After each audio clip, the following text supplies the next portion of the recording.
What would happen if Naruto was trained and raised by Tsunade? And he became the greatest Sannin? Let's find out. But before we start, if you guys like my videos, please consider liking, sharing and subbing. This keeps me motivated. Let's start. The trip to the land of iron started out on an extremely positive note for Ino.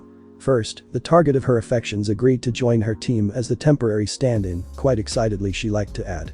Then he came to her house and gave her a kit of shinobi tools. With both of her parents present, she jubilantly opened her gift.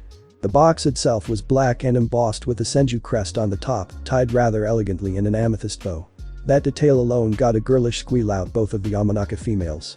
Inoichi flinched violently, as he was wholly unprepared for such a sound at such an hour, spilling his piping hot coffee all over his outfit.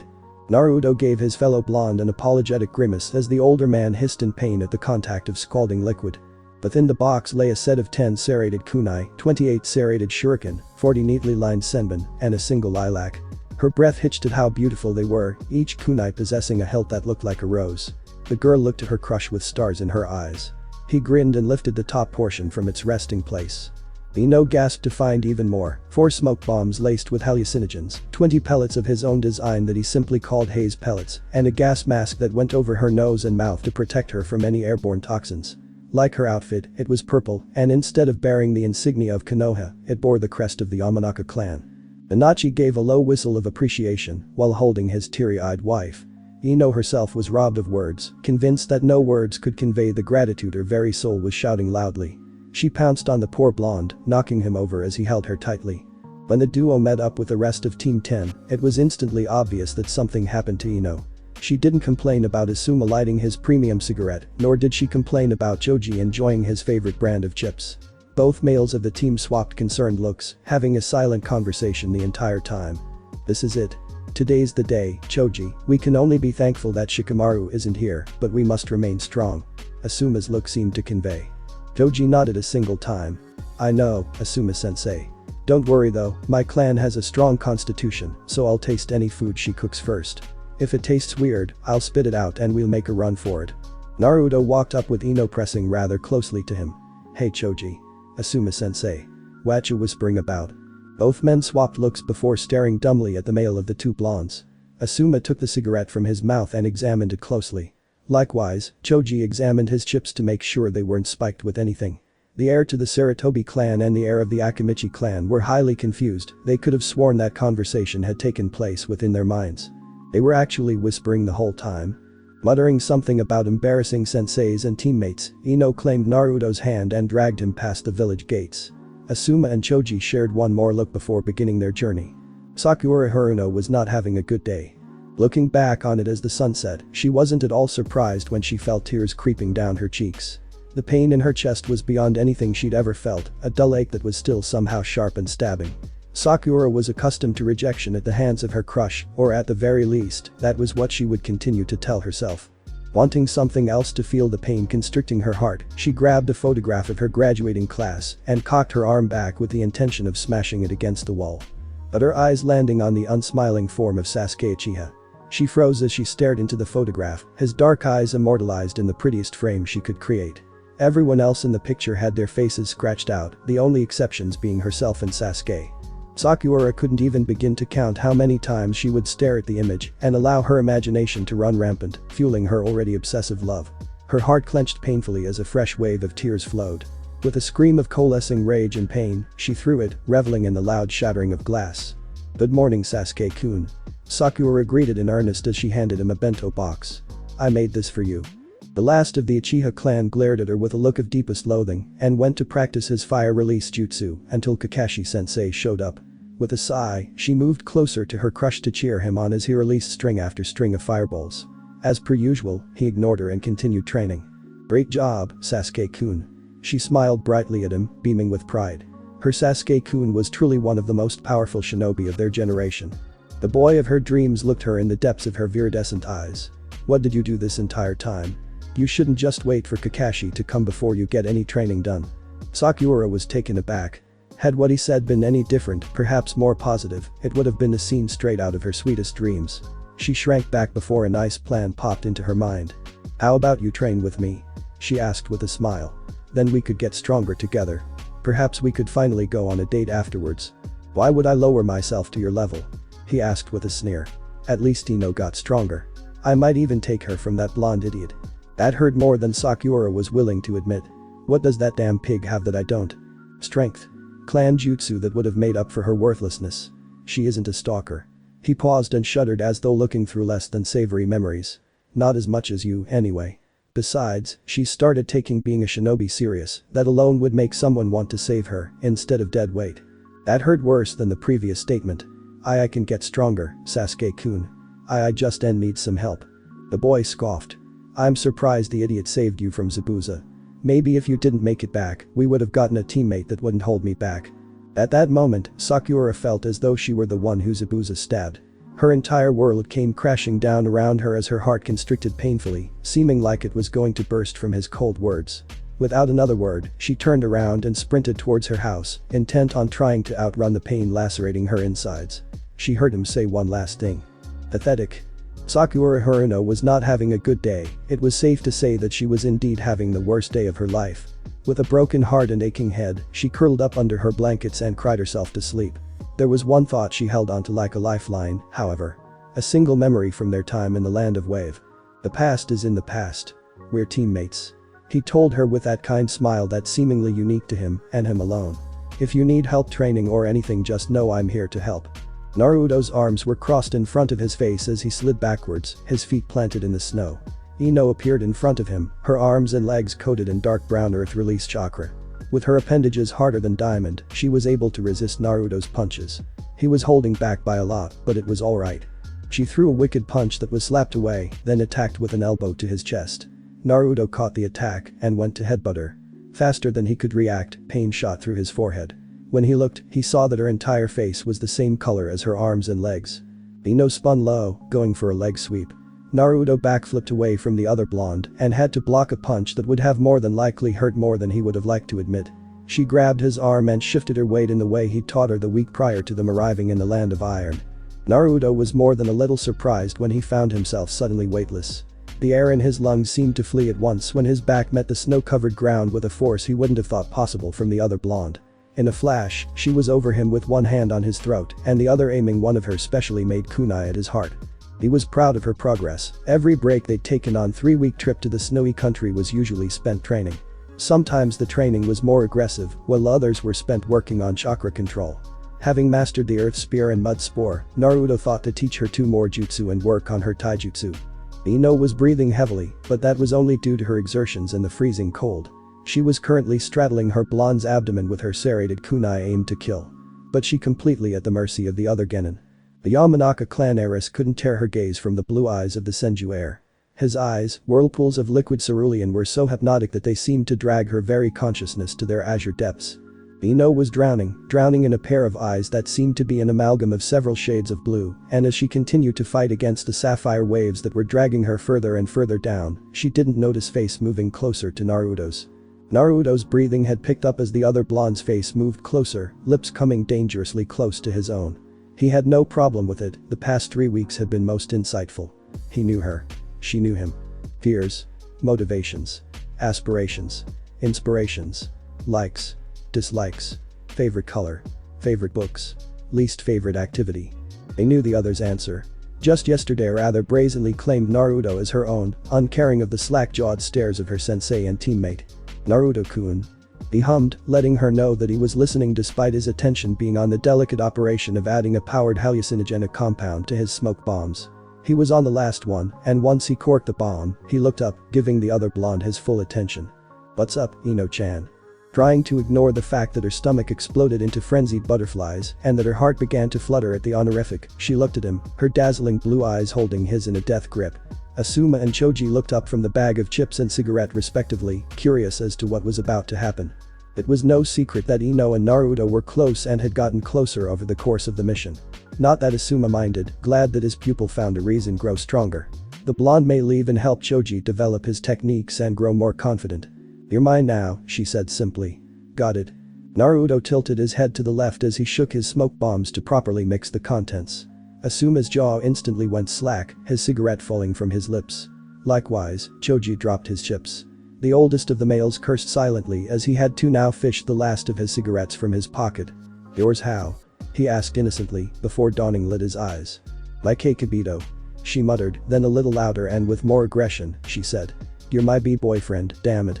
Naruto pondered this for a moment before shrugging. "Okay, Ino-chan." For the briefest of moments, as Ino proceeded to happily snuggle into the side of the other blonde, Asuma wondered if it was truly that easy. Could he just walk up to Kurenaiki, stare her dead in her ruby eyes, and just say, "Hey Kurenai, you're my girlfriend now." Alright. Granted, regardless of how shy his student was around her fellow blonde, she was quite the bold one.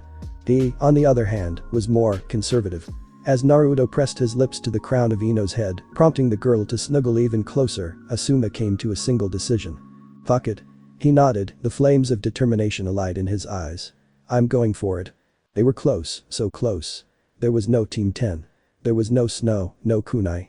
Just blue and blonde. And in a move as brave as it was borderline instinctive, their lips brushed against each other with a featherlight touch. At that moment, Ino was at peace with the very world. Her heart was jackhammering against her ribs so hard, she could swear she was going to end up bruised. Naruto deepened the kiss when he felt Ino's hand run through his hair. Asuma cleared his throat, and Ino activated her Earth release. Earth spear as a reflex, looking up in surprise. Naruto grabbed the wrist of the hand that held his throat and, taking advantage of her temporary shock, flipped them so that he was on top. "I win, Ino-chan." He kissed her cheek before rising, helping the other blonde up as he did. "Is it time for us to head out, Asuma-sensei?" Asuma nodded with a knowing grin. "I wasn't interrupting anything, was I?" Ino was tempted to take her sensei's life at that moment. "Damn it, sensei." Bastard knew that he was interrupting something. The blonde girl huffed and took her blonde's hand, stomping her way back to the camp. The next few hours were spent in a frustrated and contemplative silence. Ino was silently fuming, resisting the ever-present urge to spin and drown her sensei in one of the newest Earth release jutsu Hikibito helped her learn. With a sigh, she glanced at the other blonde who kept his gaze trained forward, his eyes hard.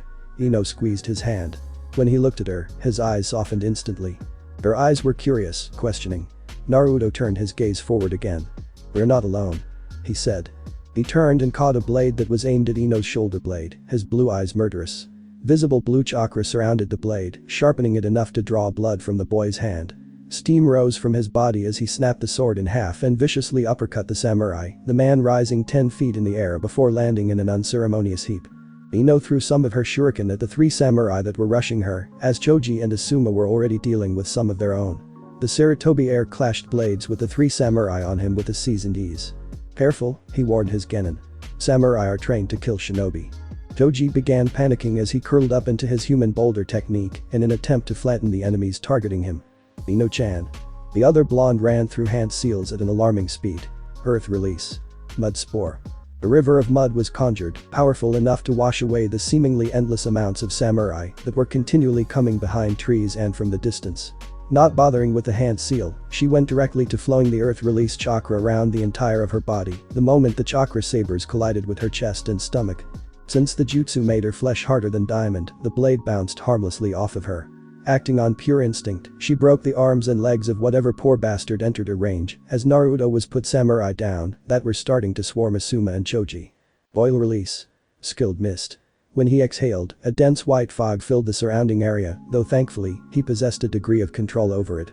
The fog itself began melting the armor of the samurai as well as their chakra-enhanced sabers. Team 10 was standing back to back, each shinobi ready to go down fighting.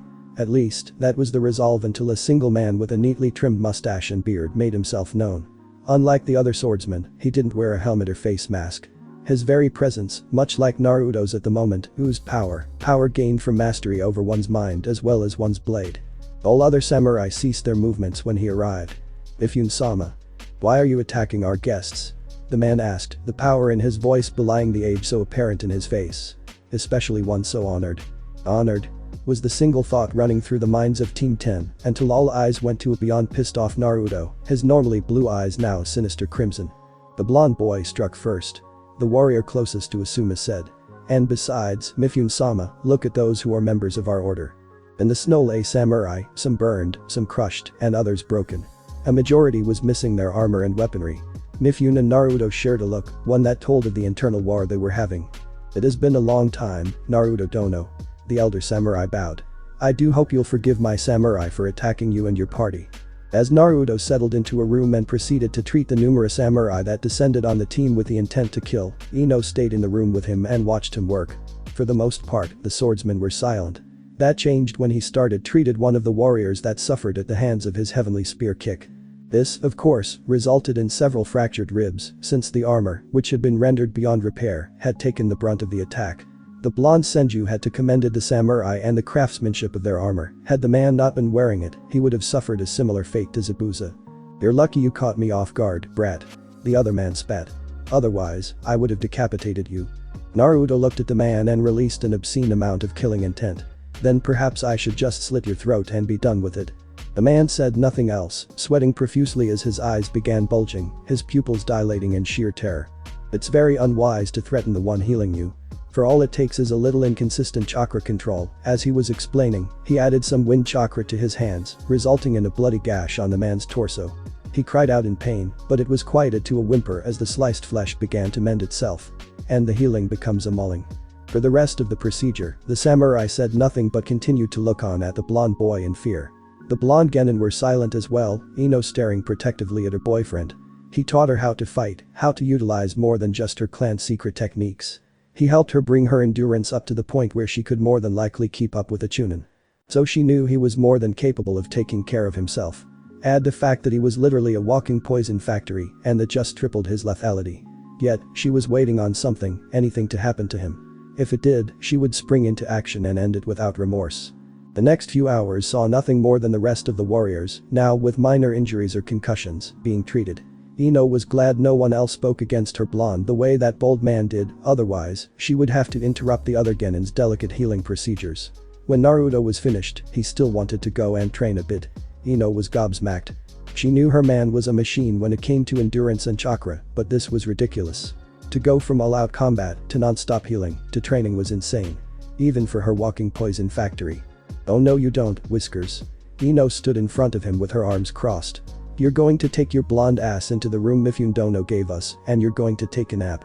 Naruto raised a questioning brow, unused to anyone that wasn't his mother or sister talking to him in such a manner. "Oh? And if I don't?" Her earth spear activated instinctively. The message was clear: "Then I'll make you." The Yamanaka heiress had gotten scary with that jutsu, and Naruto couldn't have been prouder.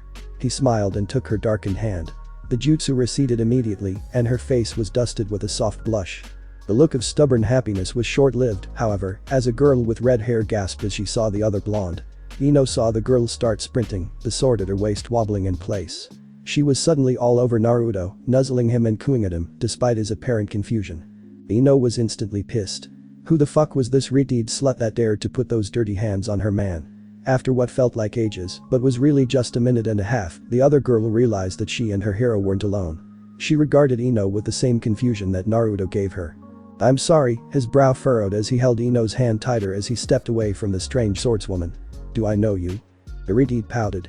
"That's mean, Naruto-sama. You saved my mother's life 4 years ago, and I would remember those exotic whiskers anywhere." Recognition lit his azure eyes. "Akiko. Wow, you've really grown up." Ino was at a loss and remained that way even when Naruto explained that he saved Mifundono's sister-in-law when she was on the brink of death, a feat that was only possible because his mother and sister were operating right beside him. He was in charge of the operation, sure, but he deferred to them often. He knew how he would feel if either of them were taken from him, so he would be damned if he let someone else lose their mother. The rest of their short stay found Ino burning with rage, her very skin almost as hot as Naruto's when he utilized his Kekkei Genkai. The slut, Akiko as she was apparently named, kept brushing against and bumping into Naruto in coy flirty ways. Naruto didn't seem to notice, too busy making sure that Ino was properly cared for in a foreign place. It warmed her heart to see her ignore her advances, but the way she kept regarding him as Naruto-sama was grating against her patience. The retard caressed his name like lover, tasting it provocatively with her slutty tongue. Ino caught the way she would purr at him and try to press herself against him, and it was taking every ounce of willpower that she possessed not to put the floozy in the ground. That was, of course, before they were about to leave, and the homewrecker tried one last attempt to steal her blonde away. The samurai prepared an apologetic feast, one that had Choji drooling and Asuma gaping. Mifune was trying to ensure the friendship of the Senju heir, as he and his family saved someone very close to him. Losing their friendship over a misunderstanding would be tantamount to killing his sister-in-law with his own blade. The retard walked up to Naruto, gazing up at him with those smoldering gray eyes. Ino instantly knew that she was not going to like what the girl was going to say next. She didn't. "Shall I run you a bath before the feast, Naruto-sama? Would you prefer the feast first?" She paused for effect, and Ino, in that one moment, was prepared to launch Konohagakure into a full-scale war. "Or would you like me?" Grabbing her blonde, her sensei, and chubby teammate, Ino made her way out of the temple they rested in and started the journey back to Konoha in an irate silence. Needless to say, the trip back home was extremely awkward for the other two males on the team. Ino was pissed just thinking about the mission that happened 2 months prior. She was preparing to deliver a bouquet of flowers to the sensei of teammate from her own sensei, and though she was still livid at the thought of that home-wrecking slut, she was rather impressed with her own handiwork. She was also impressed that she didn't make a trip back to the land of iron, specifically to bury the girl. Though that situation, no matter how awful for Ino to recall, had nothing on the current one that was happening right in front of her eyes. The moment they returned, Ino still hadn't recovered from her irritation. With the most innocent gaze she could muster, she turned to her blonde and smiled. "Welcome home, Naruto-sama." The look on his face was thunderous, though she knew he wouldn't do anything to harm her. "Ino-chan. If you call me that again, I'll choke you." Ino would never admit to how moist it made her. She wasn't that kind of girl, but there was something about the low, rumbling warning in his voice that made it seem so hot. Instead, she mewed as she pressed herself provocatively against his body. "You promise?" she purred. Toji choked on some of his chips, and assumed a cigarette fell out of his mouth, though the look in the bearded Chunin's eyes said that he was taking notes for his own romantic endeavors. He dismissed them, and Naruto pulled the other blonde into a hug and teleported them away. When she felt them stop moving, Naruto released his hold on her. Afraid that she pushed him too far, she rushed back into his warm embrace. "What's wrong, Ino-chan?" She looked up into his eyes, searching for any sign that he was upset. "I don't like her." He chuckled before gently brushing a stray strand of hair behind her ear. "She can be a bit much, okay, she can be a lot much, but I'm still proud of the way you handled it. I ended up dragging you and Choji and Sensei through the snow." He nodded. "But you still trusted me to ignore her." If he had any idea as to how close Ino came to ending the Redeed's life, he didn't make it known. Once again, he relinquished his hold on her and she allowed him to. When she looked around, she saw that they were on Training Ground 7. As she continued to scan the immediate area, she saw one of the two faces she could have gone years without seeing. Naruto. Sakura Haruno made herself known, no doubt having been spying on their personal moment. "Can I talk to you, please?" Planting a kiss on Ino's forehead that immediately quelled the rage starting to bubble in her chest, he nodded. "Sure, what's up?" "Alone. If you don't mind." Ino snapped. "Whatever you want to ask him, you can ask in front of me, forehead." Naruto nudged her temple with his nose. "Be nice, Ino-chan. But anyways, what can I help with?" I wanted to see if that offer for training was still open." She muttered, though it was clear by the light in her eyes that her resolve was stealing. "I'm tired of being afraid and I want to get stronger. Can you please train with me?" Ino, having delivered the bouquet to the red-eyed Chunin while lost in memories, found herself traveling to Training Ground 7. Despite the extensive training he was giving Sakura, Naruto always made time for her, taking her out on dates, just spending time with her, bringing her lunch to the flower shop, training with her, and continuing their poison lessons. The lesson they had the week prior was an in-depth overview on hematoxins that somehow ended up with them in a heated makeout session that was almost caught by Tsunade. Luckily, the two heard the Chunin-level medic and separated just in time. Tsunade, however, thoroughly interrogated her precious little brother when the other blonde left later that day. The blonde Genin blushed at the memory as she made her way onto Training Ground 7, her face heating dangerously, and as she saw how close the Pinkette was sitting next to her man, Ino felt a righteous fury ignite in her stomach. She looked to the left to see him with 3 academy-age students with his poison supplies, a textbook, and 3 sets of thick gloves. The kids looked as though they were devout followers in a faith, listening to the words of their living god. Confused, she looked above her blonde and the forehead girl to see Naruto reading A Master's Guide to Poison, Vol. 1. Ino had to wonder if her lovable poison factory read anything other than medical textbooks and poisoners' texts. The blonde in the tree looked up to find Ino coming closer. When he smiled, it was so bright that Ino felt as though her heart would stop at any moment. The other versions of Naruto looked up at her, winked and smiled respectively, and went back to their various tasks. Jumping out of the tree, he landed in front of Ino and pressed a sweet kiss to her unsuspecting lips. This pulled a quiet moan from the blonde girl, though it was unfortunately loud enough to pull the attention of Sakura and the academy students. The Yamanaka heiress blushed in embarrassment as the 3 kids walked up to her. She could swear that the girl of the trio was glaring murderously at her. "Hey boss," started the boy with a ridiculously long blue scarf in a teasing manner. "Is that your girlfriend?" Naruto nodded with another bright smile. Ino-chan, this is Konohamaru, Yuden, and Mogi. My little minions. Yuden, the kid who looked in desperate need for a tissue for his nose, smiled at the genin. Konohamaru scrutinized the blonde girl with a careful eye, a watchful little brother, making sure that his boss was good. Mogi, the girl with rather odd twin tails as a hairstyle, continued to glare silently at Ino, a look that the older girl returned twofold. Mogi-chan, be nice. The blonde boy warned. The orange-haired girl to him with a look that Ino found almost eerily familiar, hauntingly familiar. When she looked over at Sakura, she could see that Sakura was giving his clone the same look as they discussed medical and combat applications of jutsu medical water release. Jellyfish. Sure, she was actively participating in the discussion, but she was eyeing him in a manner that was becoming more familiar the more she looked at it. The academy trio, known as the Konohamaru Corps, went back to the waiting blonde clone with the poison supplies. They jumped back into the lesson immediately and listened as though he were their actual teacher and not a fresh out of the academy genin himself. Though, to be fair to her Kibito, there was nothing fresh out of the academy about him, with the exception of rank. After sneaking another kiss, one that Sakura shot a hateful look towards, the couple sat and he whipped out an earth release scroll that was titled Swamp of the Underworld. Her eyes lit up with excitement as she and Naruto immediately went into the theory of the technique before they started practicing. After some time passed, Sasuke and Kakashi made their way onto the field. When they saw 3 copies of Naruto in the middle of various lessons, they didn't know what to think. By this point, Sakura was practicing some basic kenjutsu kata with dark-bladed tanto. Ino was having a taijutsu spar, while looking as though she was wearing a dark full bodysuit, while the 3 academy kids, one of whom Kakashi recognized as the Sandayame's grandson, were crafting smoke bombs with a dash of jet black powder. Sasuke, who just finished some personalized training with Kakashi, looked over at his 2 teammates with a mixture of stunned surprise and something close to pride. At least now, no one would hold him back from his ultimate ambition. As Ino's skin tone returned to her normal color, that was with her Naruto vanished, as did the one with Sakura. Both Kunoichi sank to the ground, sweaty and panting. He moved closer to the blonde Kunoichi. Kakashi had noticed a drastic change in his cute little pink-haired genin, while Naruto was gone, and a change that was still more drastic when he returned. For the past 2 months, she started developing toned muscles. She became faster, stronger, more able to think in the middle of several stimuli appearing at once. It was beautiful to see, but as the sensei to Team 7, he was a tad depressed that he couldn't claim to have anything to do with it. Hey Ino-chan, Sasuke started, ignoring the look of utter disgust in her pretty blue eyes. What do you say we go out sometime? Maybe some lunch or some shopping. The Yamanaka heiress moved closer, her hard eyes squinting as she thoroughly examined either of his cheeks, then his forehead. She looked up to his hair, then turned her gaze to his outfit. No whiskers, no senju seal on your forehead, no spiky blonde hair, no Heori with 5 on it. She noted as Sakura tried her damnedest to not laugh at the stunned look on the Uchiha's face. You're not my Kibito. So why are you asking me out, Uchiha? Even Kakashi was gobsmacked, though his mask hid his expression well. It was no secret that Sakura and Ino were the biggest members of Sasuke's fan club back in the academy. Yet now. You can't possibly be serious about that blonde reject.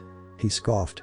Kakashi noticed Sakura draw her tanto, and the little girl whip out a kunai, no doubt given to her by his blonde genin. It was a strange sight, seeing Sakura ready to cut her former crush in order to protect her teammate from being insulted in his absence. You know what, Uchiha? Ino started, her right hand becoming that same dark color it was while was sparring with Naruto. If you can tell me the chemical compound of a neurotoxin and how it relates to a hematoxin, then I'll go out with you. The last of the Uchiha looked to Kakashi for help, but the Chunin wasn't of any use in any way when it came to toxins. Sakura's eyes lit up like she knew the answer, but stayed in her place. The 3 academy students giggled, discussing the answer amongst themselves, while the remaining Naruto clone looked both proud and highly amused. He felt like a proud father as he looked to the Konohamaru Corps and decided that he rather liked that feeling. It was funny since he didn't know the chemical composition of a neurotoxin either, at least, not until the Demon Brothers. Though he did know the composition of hematoxin.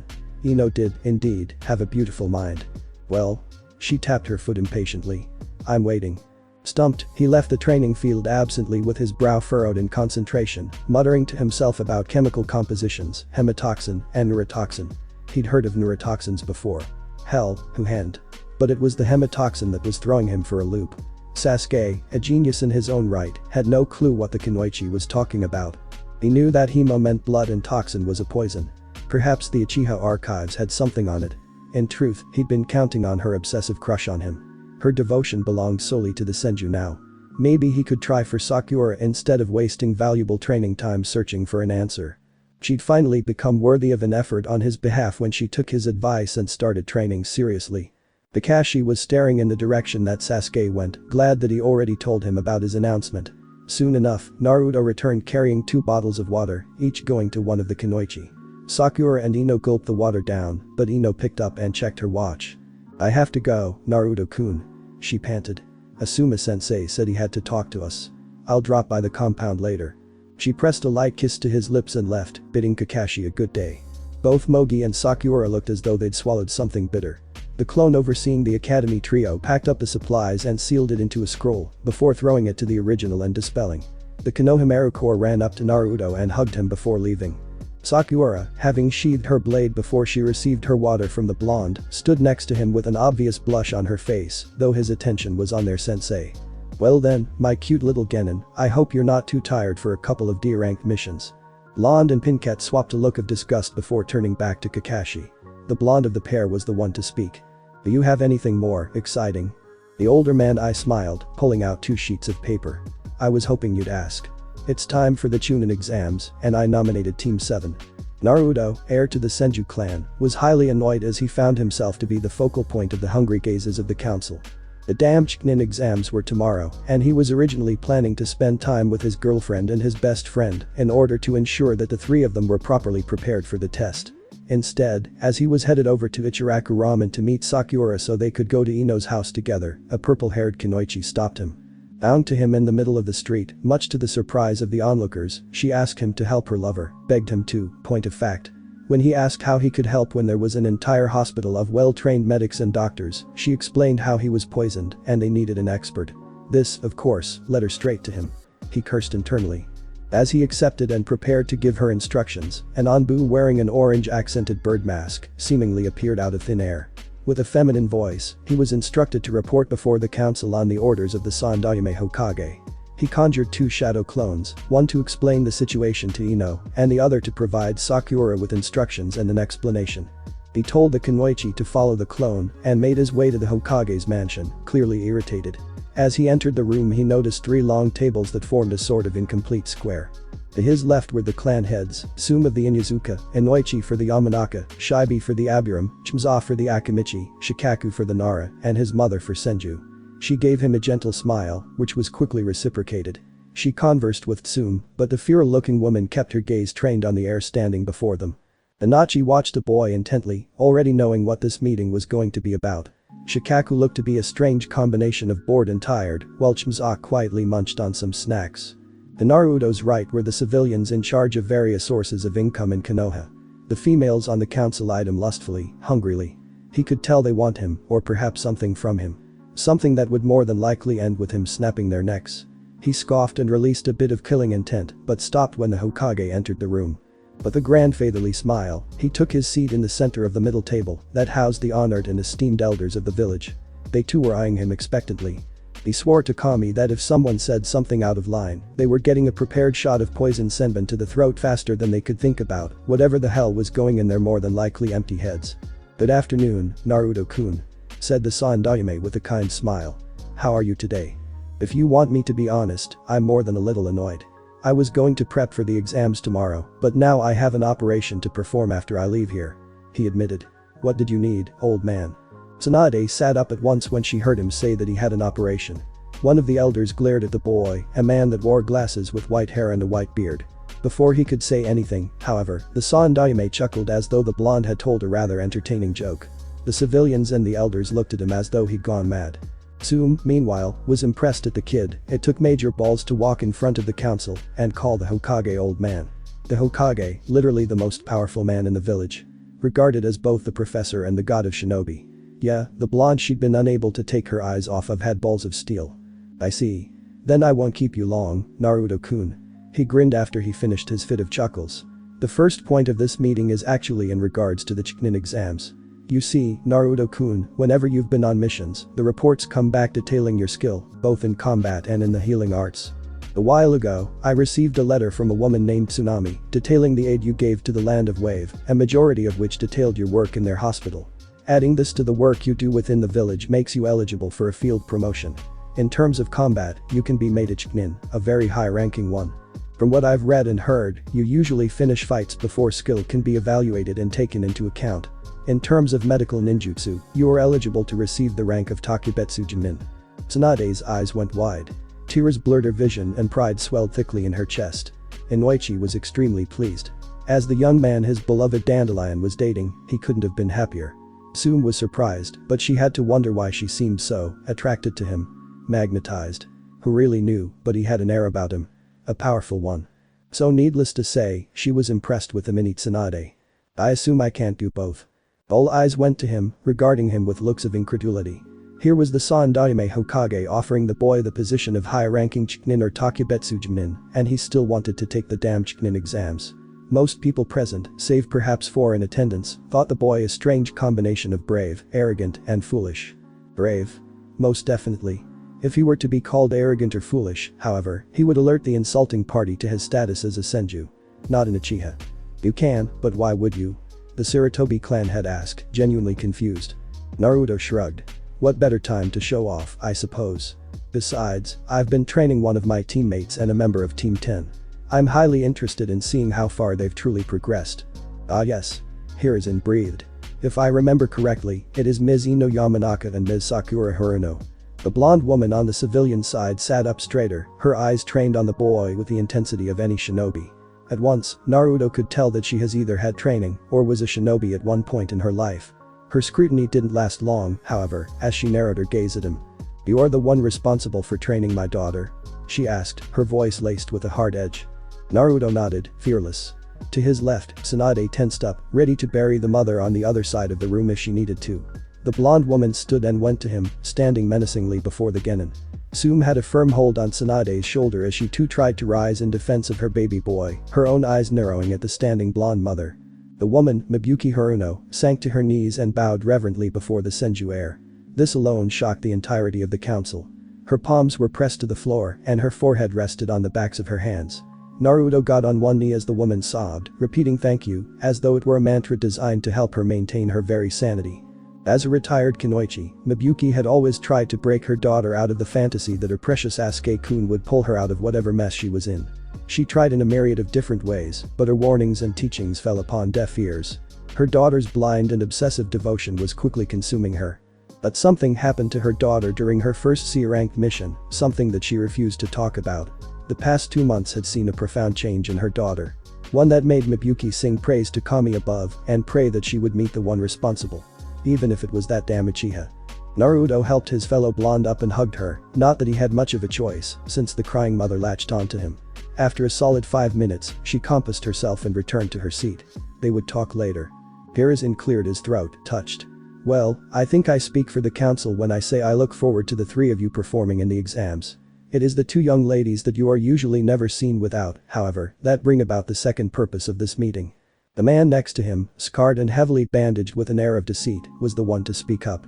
As the heir to one of the founding clans of Konohagakure, you will be placed under the Kra. Kra? Naruto asked, searching his memory before recognition near instantly lit his eyes. Clan Restoration Act. Tsunade's head snapped in the direction of her sensei, her eyes hard and incredulous. Tsume found herself slightly relieved as well as excited. It was imperative that she discovered why the hell she couldn't seem to take her eyes off of the young man that stood stunned before the council.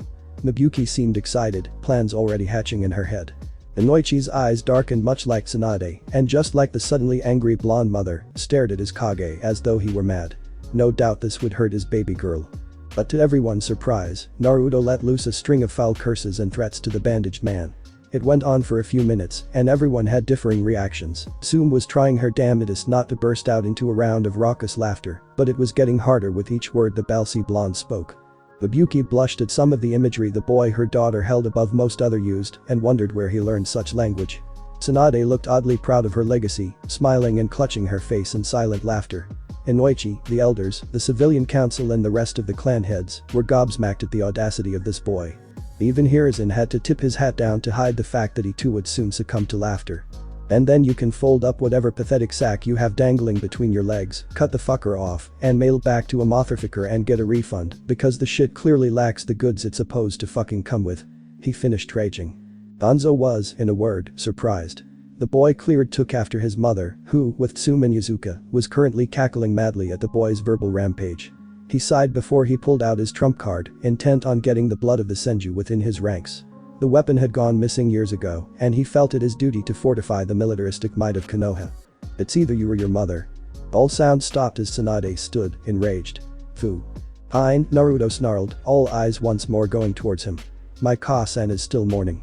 I'll do it, Danzo. Not for your twisted ambition or Konoha, but for my mother to be left in peace. Twisted ambition. Hiruzen thought, looking at the satisfied smirk poorly hidden on his former sibling student's face. Very good. The council will have. I will choose my brides. Naruto snapped, and before Danzo started again, he said. You are not the Hokage. Deal with it. Very well, Hiruzen smiled, trying to alleviate the tension that appeared so suddenly in the room. You are dismissed, Naruto-kun. I wish you a successful operation and look forward to seeing you in action during the Chunin exams. He turned to leave but looked over his shoulder at the scarred man. The roots of the tree hidden in the shadows will wither and die before you. The Senju see all. The Clan Restoration Act. Ino was shocked, missing the smile that touched Sakura's lips. Does that mean we? No. Naruto said with an air of finality. You really think I would let you go so easily? The trio were silent as they sat in Ino's bedroom, preparing for the exams. Sakura was tainting, or enhancing, as Naruto called it, her black-bladed tanto with a hematoxin of Naruto's design, using a thick paintbrush to spread the poison deliberately across the length of the blade. Ino polished the set of weapons her Kibito gifted her, neatly setting them in her kunai and weapon pouch respectively. Naruto was distractedly enhancing his senbon and kunai, while sharpening the tools that weren't soaking. Sakura and Ino exchanged looks before looking at the whiskered genin. Ino walked over to him and gently took the tools away from him before sitting on his lap. Gingerly, she lifted his face to see the eyes that she loved so much. Planting a playful kiss to her Kibito's nose, she nuzzled his neck and just breathing in his scent, that subtle scent of jasmine that was somehow undetectable when he didn't want to be found. Ino could feel her best friend's jealous gaze burning into her. What else did you guys discuss in the meeting? The Pincat asked, more to distract herself from the burning in her chest than anything. Naruto's eyes went to the ceiling for a moment before he remembered. Oh. Yeah, actually.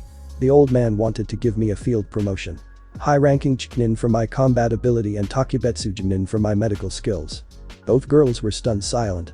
Sharing a look, their eyes wide, neither could form words to actually convey the thoughts echoing wildly in their minds. Naruto looked thoughtful for a moment. I think I could have become a full-fledged Chunin if I didn't end my fight so fast. According to Jai-chan, I end my fights before my skills could be evaluated. Which is true enough, I suppose. The only fight that was drawn out was the first fight with Zabuza, and that wasn't even my best form. Why didn't you accept the promotion? Ino asked, shaking him violently. My best friend and my girlfriend are taking the exams. As your trainer, I want to see how well you both have progressed and to take it with you. Besides, Team 7 wouldn't be Team 7 without a blonde poisonous healer. It's kind of my niche. Sakura was still stunned silent, gazing at her crush with a look of longing and purest admiration in her eyes. Ino shook her head, laughing at his reasons. You're such a dork, Whiskers. Naruto scoffed good-naturedly. Indeed. How about I get us some dinner? I'm starving. Sakura stayed unmoving as the blonde male took his leave. Ino stared at the Pincat. She was glad that Naruto made them make up and restore their friendship. It was good to have her best friend back, and even though she was certain they once again had the hots for the same man, the forehead girl maintained a respectful distance. Even though she was a little down about them forcing the craw on her lovable poison factory, she didn't miss the look of hopeful excitement dawning in Sakura's viridescent eyes. She sighed and flicked the other girl in her forehead. He's gone to us food, forehead. Ino rolled her eyes. You can stop drooling now. Sakura glared at the girl. Whatever, Ino pig. In any case, you seem like you're surprisingly okay with this whole mess. I'm not. Ino sighed. But I love Naruto, even though I haven't told him yet. So I'll do my best to support him no matter what. Sakura paused, her mind racing at the possibilities about what she was about to propose. In truth, in any other scenario differing from the one the trio was suddenly thrust in. Only in their world would this idea even have any kind of merit. The only reason she didn't try to propose this earlier was due to the obvious bloodlust the other Kunoichi carried in regards to anyone eyeballing her man in any manner that wasn't purely platonic. Hey pig. Ino looked to the green-eyed girl, ready for her to shoot her shot in regards to join her koi's now mandatory harem. The thought of having to share him with Kami knows how many other girls was enough to make her sick. But it was either that, or they would force suitors on his mother. She knew him well enough to know that he had his hands effectively tied. Ino could guess that it would have been the same outcome if they even hinted at putting his sister under the craw. He was so protective of his family, and she loved it. Honestly, she was surprised that he wasn't arrested for murdering a village elder. "Let's make a deal," she said, her resolve like stone. "If we fight and I win, I join Naruto-kun's little harem." The both shivered. "And if we don't fight in the exams? Then we'll fight under watch of a sensei and settle it that way," Sakura said. Ino shrugged, feeling as though she had nothing to really lose.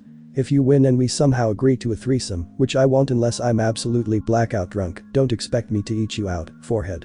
"Welcome to Training Ground 44, Gakus," said the proctor of the second portion of the Chunin exams, Anko Mitarashi. Or as I like to call it, the Forest of Death. Naruto's mind went to the first part of the exams, where a man named Ibiki Marino was the proctor for a written test. The written portion was to test their ability to gather information without being seen. Those with doujutsu or clan jutsu, like Sasuke, the Hyuga pair, or Shikamaru utilized it. Those with creativity, like Tenten used it. Those that knew the material via studying, such as Naruto and Sakura, answered the test questions thusly. Before that, however, the blonde had an encounter with a trio of genin from Tsunade. After an accident where Konohamaru bumped into the one in a black suit with something wrapped on his back, two of the trio feared Naruto. Their previous those Konoha tree huggers, ain't shit mentality being thoroughly rearranged when Naruto broke the wrist of the boy named Kankuro and was preparing to slash the throat of the girl named Tamari. The Kunoichi trembled, unaware that any genin could move that fast. Clearly, she never met the youngest of the blonde senju. It wasn't until the youngest of the group appeared, a redeed with the kanji for love carved into his head. His eyes were dead, drowning in loneliness and anger. His threat, no, his promise still rang clearly in the blonde's mind. "Shut up, Kankuro," he said. "Or I'll kill you." The bloodlust rolling off of him was obscene, matched only by the killing intent that Naruto released to keep his Pinkat teammate at ease. The other two Tsunade genin, however, looked as though they were experiencing a living nightmare. The fear they had for the red-haired boy was palpable. The fear they now had for Naruto was thick enough that it could be sliced with a kunai. "What is your name?" he asked a senju heir, his eyes questing, searching for what could only be described as a worthy sacrifice. Naruto folded his arms, unafraid of the boy unlike those they were both surrounded by. "Visitors first. I am known as Sabaku no Gara," he said, his voice an eerie monotone. "Senju, Naruto," the blonde answered. 5. Irideed's eyes widened for the briefest of times as he said, 1. "Mother is looking forward to tasting your blood, Senju." A wild, feral look appeared in Naruto's eyes as they changed from azure to crimson. "And I'm looking forward to spilling yours."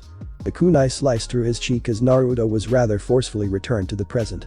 Teasing arms wrapped around his shoulder in a playful manner as a tongue lightly licked the blood that dripped haltingly. "I hate being ignored, Blondie-kun," a sweet, near-seductive voice whispered in his ear. Naruto held up a bloodied finger and tasted the crimson fluid that coated his digit, his voice low and husky. "Shame, Proctor-chan. I would have liked to taste more of you." Anko paused, a chill racing up her spine as a shallow cut opened on her cheek. He didn't move. She didn't see him move. No genin could move that fast. She released her hold on Naruto and caught the kunai that flew at them. A genin with a ridiculously long tongue, apparently from Kusagakure, had returned the weapon with the force used to throw it. The Takubetsu Chunin was put on edge, but continued to explain the rules of the second portion of the exam, which basically boiled down to secure the 2 scrolls, make it to the tower in the heart of Training Ground 44 in 5 days, and survive. As Anko was passing out waivers for the genin to sign, Ino walked over to her boyfriend, slightly annoyed at the flirty proctor and the fact that Sakura pressed a bit closer. "Are you okay, Whiskers?" she asked, but suddenly felt a tiny bit ridiculous as she noticed the cut had long since healed. Even as a shinobi that specializes in medical ninjutsu, her boyfriend's ability to heal off any damage he may take in a matter of seconds was freakish. He grinned and caressed her cheek before taking the stack of waivers and passing them up. "I'm perfect, Ino-chan. Just do your best. Both of you." Sakura nodded with determination blazing in her eyes. Ino flipped her ponytail as though to say, "You expected any different?" He pulled Ino into a tight hug and brushed his lips sensually against hers, then pulled Sakura into a nice hug.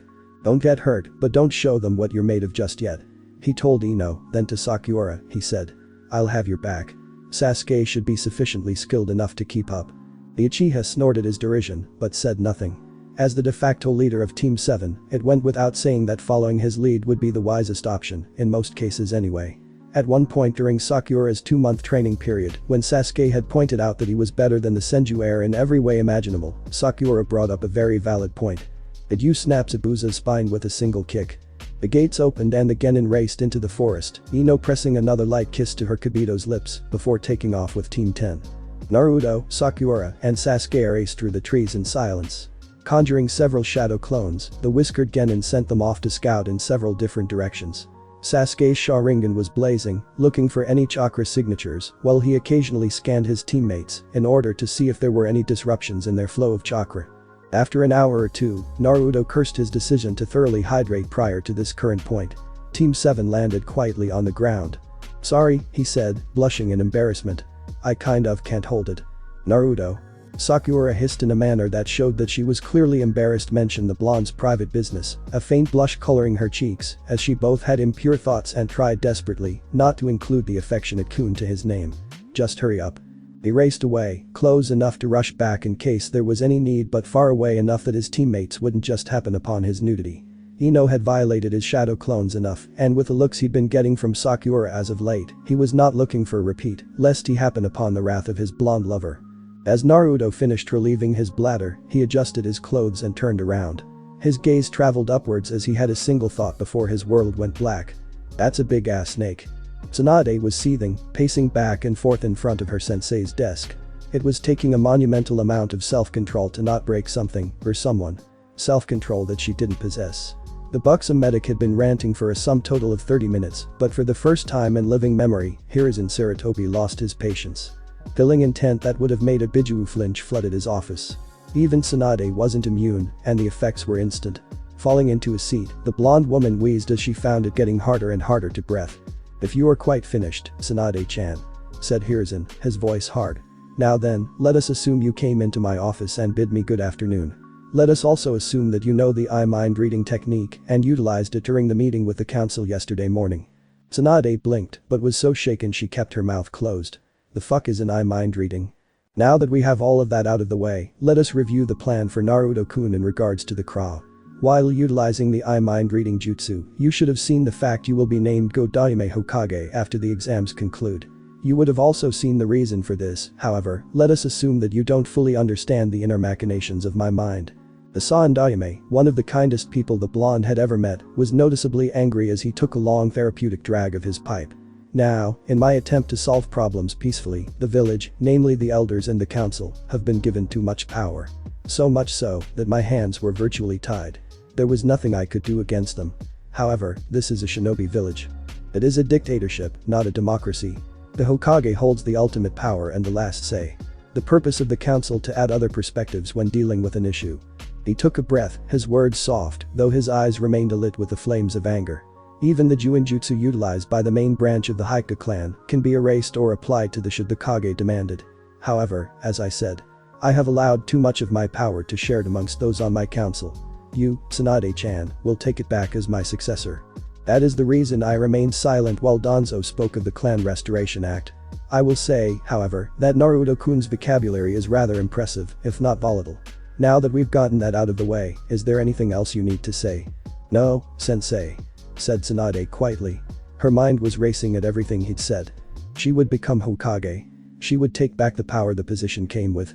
To say Tsunade needed a drink at that moment would have been an understatement. "Where the hell is that blonde idiot?" Sasuke grumbled impatiently. In this battle royale-esque portion of the exams, to remain stationary was to accept death. Though in Sasuke's mind, neither death nor defeat were acceptable. His greatest ambition, to restore the honor of his fallen clan, demanded that he be perfect in everything he put his effort into. It was why Kakashi was training him. Now that he'd unlocked his clan's Kekkei Genkai, Kakashi had put a greater effort into developing his latent talents. The Uchiha didn't know why, though. Perhaps it had something to do with the man's own Sharingan. The simple fact that he even had one meant that he was either close to an Uchiha and received it as a gift, or he killed an Uchiha and managed to retrieve only one of their coveted eyes. With their mysterious sensei, one could only guess. "Sorry I took so long." Naruto fell from above, landing in between the Pincat and the Ravenet. "Didn't know I was holding that much back." Sakura looked at the blonde and subtly inhaled his scent as she moved closer. A while back, during some rather intense taijutsu training, Naruto pinned her. She could tell he was holding back, way back. It bothered her to distraction, but when she remembered that he literally broke a Jonin-level missing nin's spine with a kick, she was grateful. It was in that moment, that one moment she was beneath him, that she caught a whiff of his scent. It was extremely subtle, yet highly intoxicating. He smelled ever so faintly of jasmine and something else that she couldn't place her finger on. Not until she went to the flower shop afterwards to see Ino. It was honeydew. Neither of those scents caressed her olfactory sense as moved closer still to the blonde. She looked to his outfit, his very appearance. Had she not known there was supposed to be 5 on the back of his Heir, or that he carried such an intoxicating and dainty fragrance, she would have believed that this fuck was her crush. Though, it was possible that he removed his scent and changed his Heir, as unlikely as it was. So she had an idea. "Hey Naruto," just calling the probable imposter his name made her stomach churn. "I ran out of the cytotoxin you gave me. Can I have another vial?" The blonde turned to her, his gaze blank and confused. "Sigh what?" It happened quickly, too quickly for Sasuke to follow without his Sharingan. The only thing he saw that denoted a difference was the fact that Sakura was in the process of completing the sheathing of her tanto. When he looked at the blonde, he noticed a red line appear on his throat. The other boy's face was immortalized in shock, his mouth slack, his eyes showing a hollowness as the flames of life were snuffed out. Blood seeped from the red line before his legs gave out. When he hit the floor, his head rolled to Sasuke's feet. Anyone that said the Uchiha was shocked would have been right on the market.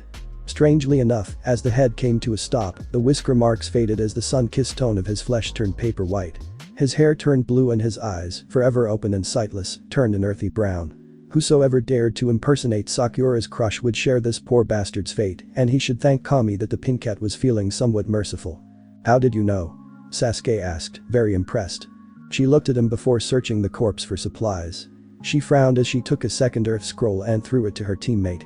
"Naruto is an expert when it comes to poisons and elixirs. Ask him anything when it comes to either of those topics, and he'll tell you things you didn't even ask about."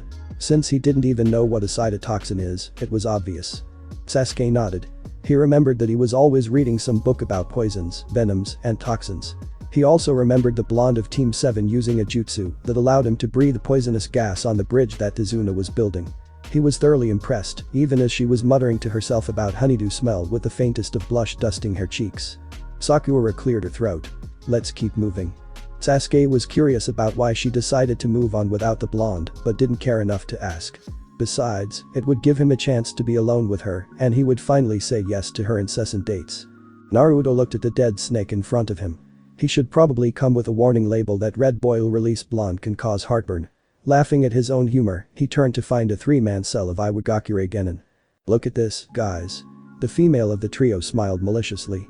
"He looks just like." Heavenly Spear kicked the other Iwa Genin looked in fear as Naruto's foot was literally embedded in her chest, in between her generous breasts. Everything below the knee was visible, protruding from her back.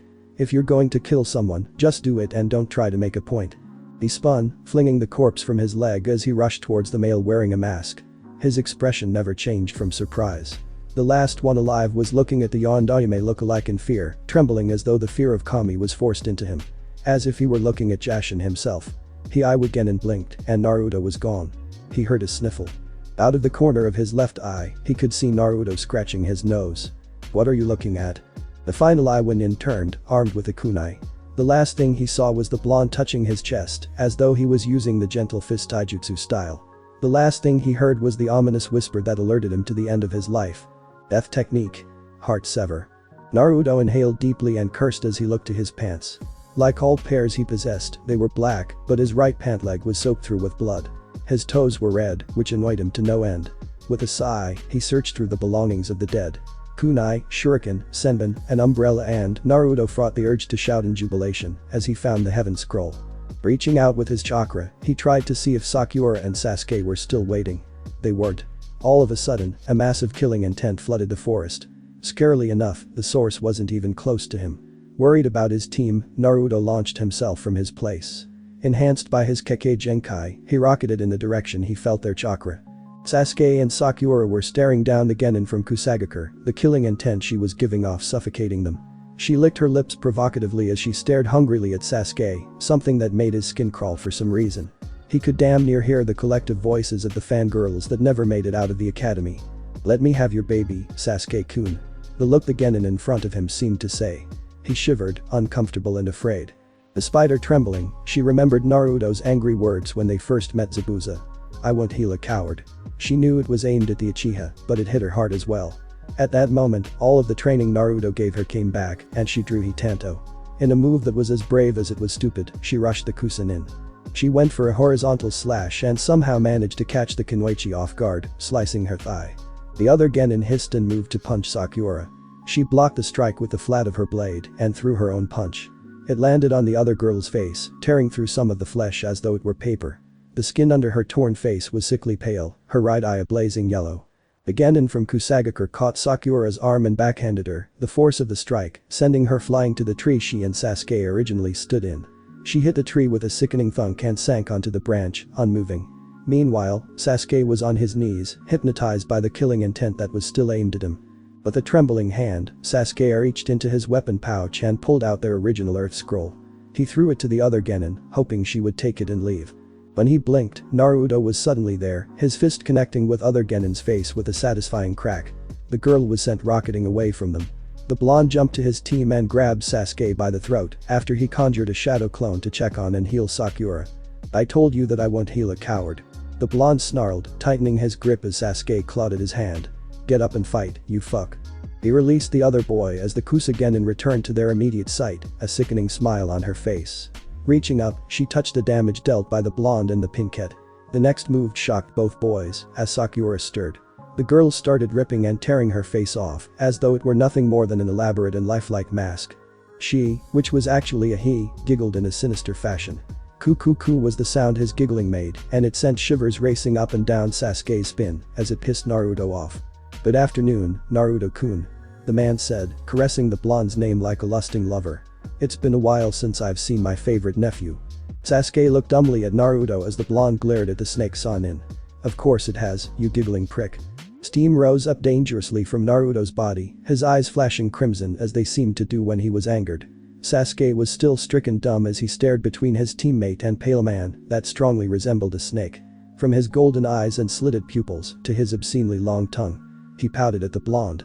"Aw, Naruto-kun." The feminine male in a teasing voice. "You're hurting my feelings." The blonde cracked his knuckles in response. "How about I hurt your body instead? Perhaps another time." He purred before turning his lusting gaze to the Uchiha once more. "I am only here for Sasuke-kun today." The blonde and his clone stood in front of his teammate with their arms crossed. "He may be a jackass, but he's on my team." Sasuke's Sharingan activated out of pure rage and started spinning madly. He pushed the Senju heir aside and rushed the Sannin. Orichimaru looked faintly amused. The snake sage dodged each strike aimed at him with an eerie flexibility.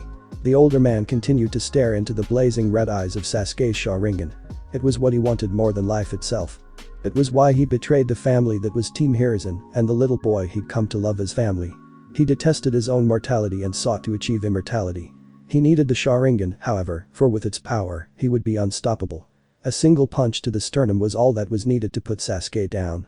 Granted, the force of the blow sent him crashing into his original resting place, next to the girl with pink hair. Naruto rushed forward, leaving his clone to heal the Uchiha. A giggling Orochimaru bent at an unnatural to dodge the heavenly spear kick aimed at his face. A punch was aimed at Naruto's face, but he slapped the fist away and threw a front kick. The blow connected and sent the Sannin crashing against the body of the tree, but his body exploded into mud. He looked around for the slippery bastard, but saw nothing.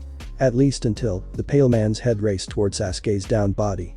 He conjured another shadow clone as he shot towards his uncle and teammate. Ninja art. Summoning. Chakra sealing chains. The clone slammed his hand on the branch he stood on, smiling deviously as whipping chains erupting from beneath the feminine male and wrapped themselves around his unnaturally flexible body. Boil release. Unrivaled strength. Erupting propulsion fist. The original blonde felt the steam erupting from his elbow, jetting him faster towards Orochimaru's face. The strike, when it landed, sounded with a crack so loud, it seemed to resonate throughout training ground 44. The flash of white, that looked eerily like Kabuto, took the now unconscious Sannin and sank into the tree. Naruto felt his legs give out when they were gone. He'd seen Orochimaru do that once before, and while he may not have been the biggest fan of the Uchiha, Naruto would be damned if he allowed his teammate to suffer such a fate. Sasuke looked shaken, seemingly aware that there were people stronger than her could have imagined in the way of his ambition. Sakura smiled at the blonde, glad that he was okay. "Are you okay?" she asked. "I should be asking you that. What happened while I was gone?" Sakura sighed. "I killed someone that was impersonating you, and we kept moving until Orochimaru showed up. I tried to fight him, landed a good punch and cut his thigh before I got slapped away. I blocked his punch with my sword, though." "I'm proud of you, Sakura." Naruto smiled. "Not bad for only having 2 weeks of training." She shook her head. He was holding back. "I know," he said. "How are you feeling after your first kill?" Sakura said nothing and stood. Naruto followed suit but pulled her into a warm embrace as the girl started trembling in his arms, tears rolling down her cheeks. The blonde nodded in understanding. The first kill was always the hardest. Sasuke looked at the two, wondering the relationship they had. He knew that the girl was more than likely trying to get over her first kill, but in their world, there would be many more. She needed to get over it. The Uchiha sighed, so much for not holding him back.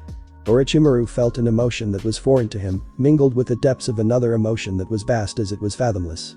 As the man trembled with unbridled rage, he looked down at the body of his apprentice. Kabuto was a diamond in the rough, a prodigy when it came to the art of medical ninjutsu. Perhaps even more so than his former teammate Spawn. The boy's ability was so advanced that he guided his chakra to the point where he would more than likely be stricken and start the healing process before the damage was even received. Yet, even as he prepared to tank the shot that would have more than likely killed his master, it cost him his life instead.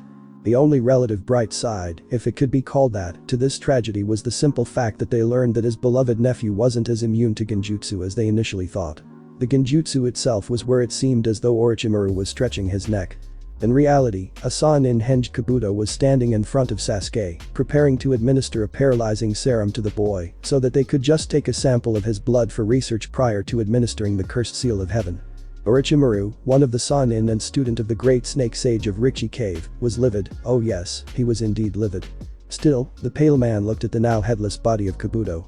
As much as the man was a deceptive and manipulative shinobi, he possessed positive emotions. The jubilation in his heart when little Naru-chan took to Fuinjutsu and Juinjutsu as though he'd simply forgotten what he'd learned and was remembering it as he went on. Though Tsunade had not allowed the boy to explore the darker arts that Orochimaru could teach him, she did allow him to learn about the most infamous seal amongst the noble clans of Konohagakure. It was a thing of beauty to watch the boy unravel the secrets of the Hyuga's precious birdcage seal. Of course, Orochimaru had already done it, so he was able to instruct the boy whenever he had trouble with a certain part of the seal. The sheer pleasure he received when the excitable blonde told him "love you, Maruoji." So the magnitude of the death of the boy he considered a son was far graver than anything he'd ever felt. Still, watching Kabuto's head basically explode from the blonde's punch hit him hard, harder than the effeminate man could have possibly imagined. For the past 4 days since escaping that damn forest with the body of his protege, he raged around the lab he situated a few miles outside of Konoha. The man sighed. Another thing he could take solace in was the fact that his nephew underestimated him, just as the Sannin underestimated the blonde. Sasuke still received the cursed seal of heaven via one of Orochimaru's many white snakes. Another one had bitten Naruto, injecting a specially crafted venom that was supposed to drain his chakra to dangerously low levels. By this point, the team he sent to infiltrate Konoha should have already gotten hold of Sasuke. A sinister smile curved the man's thin lips as he covered Kabuto with a white sheet. Orochimaru underestimated his nephew, but he would not make that mistake again. Not this time. Get the fuck away from him. Ino, with her earth release. Earth Spear activated, loosed a powerful tornado kick to the arm of the bitch that dared to try and slit her Kabuto's throat. The crack was satisfying to the blonde girl, as was the fact that the dark-haired bitch's right arm now hung limply at her side. It was strange, however. The girl with the hit that bore a musical note only hissed in aggravation. Her eyes were dead as she continued to stare at the unconscious blonde, not even paying Ino the attention that one would normally give the one that broke their arm. Instead, the girl made another mechanical move for her blonde. The uppercut Ino delivered was fierce, knocking the dead-eyed girl off of her feet before returning to the ground with a muffled thud. Kintsuchi was indeed as dead inside as her eyes portrayed. Their mission, given to them by Orochimaru-sama himself, was to test the skills of Sasuke Uchiha after he received the cursed seal of heaven and report back. Kin, Dosu, and Zaku tailed Team 7, watching them and waiting for the perfect opportunity to strike. Imagine her surprise when she noticed that it wasn't Orochimaru-sama that those Konoha tree huggers were fighting, but Kabuto. She noticed that he reached for the bridge of his nose in an attempt to push up glasses that weren't there. Her surprise was doubled, then transformed into a murderous rage when that blonde sack of shit with a diamond on his forehead punched Kabuto with enough force to make his head literally explode. Whether they didn't notice or were caught in a genjutsu, she didn't know. But her lover was dead, and mission be damned, Kin was going to enact her revenge. Sakura, with her blade drawn, was warring with another boy from the 3-man cell from Otagakure. This boy, with black hair styled similarly to Kakashi-sensei, was giving her a run for her money. Thankfully, she had her training. He held his hand out to perform that strange jutsu that compressed air into a blade, but Sakura acted faster. With an upward swing of her Tenten, she relieved the boy of his arm. The pin cat knew she was going to have nightmares about his scream of pure agony, about the blood gushing from the wound, and about the look of shock that the mummy-looking boy gave. That could wait for now, however. Her teammates were in trouble. Meanwhile, Ino was trying to keep Kin down. No matter which bones she broke, no matter how many times she knocked the girl off of her feet, she continued to stand and mechanically make her way over to the unconscious blonde. She would have admired the girl's drive if her koi's life wasn't on the line. Out of the corner of her eye, she saw hard-eyed Sakura slice the dark-haired boy's arm off.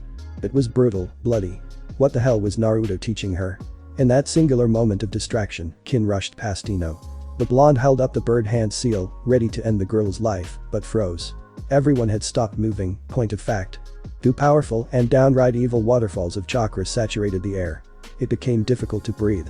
Naruto and Sasuke stood, rising slowly as though coming back from the dead in those cheesy horror films Ino loved to watch. Visible purple chakra spiraled around Sasuke, as black flame-like markings tattooed the left side of his body. As Sharingan was active, the two Tomo in either eye were spinning madly, and the look of murderous glee on his face was something that would make even a hardened Jonin flinch. That, however, wasn't what made Ino want to wet her pants. Naruto had also gone through a change, and it was as drastic as the Uchiha's. His nails had become claws, his canines turned into fangs. The adorable whiskers on his face were more detailed now, and his hair was shaggier, giving him a feral appearance. A white tail with a beige tip had appeared from the base of his spine, swaying seductively. His eyes, the orbs of deepest cerulean that Ino loved, had become whirlpools of blood, an eerie crimson that danced with a vicious mirth. Steam was billowing dangerously off of his body, the pure heat overpowering the eerie chill of Sasuke's chakra. Two protrusions formed on either side of his forehead, looking more horns than anything. Ino, Sakura, Shikamaru, and Choji, the latter of whom had just shown up, were rooted to their respective spots. The team from Odo were going through their own reactions. Dosu was silently freaking out. Orochimaru-sama had not alerted them to the blonde having a power similar to the cursed seal of heaven. Aku, who'd finally managed to ease the bleeding of his arm, looked thunderous, and he was going to take it out on their target. Kin could only see red. The boy that killed her beloved was standing mere feet away from her, and he had the audacity to be smiling. In her anguish, he was the picture of evil serenity, as though he could set the whole of the elemental nations ablaze, and his only response would be to serve tea to the unfortunate survivors. "Dope," said the Uchiha, a dark smile twisting his features. "I think these Odo-nin need to be taught a lesson." Naruto's voice filled both Ino and Sakura with a preternatural fear as he spoke. "For once, Uchiha, we agree on something. Who would have ever guessed that Konoha would see another Senju Uchiha tag team?" It sounded as though multiple people were speaking in unison when the blonde opened his mouth. Ino's jutsu had worn off by this point, and she was trembling. Sakura's sword was forgotten, as were the chips that Choji decided to snack on. There was a sound of outrage, and Kin was the first to make a move. She rushed the blonde, kunai in either hand. It was strange, given she usually used senbon. But she wanted him to feel her pain, wanted him to bleed. She wanted him to.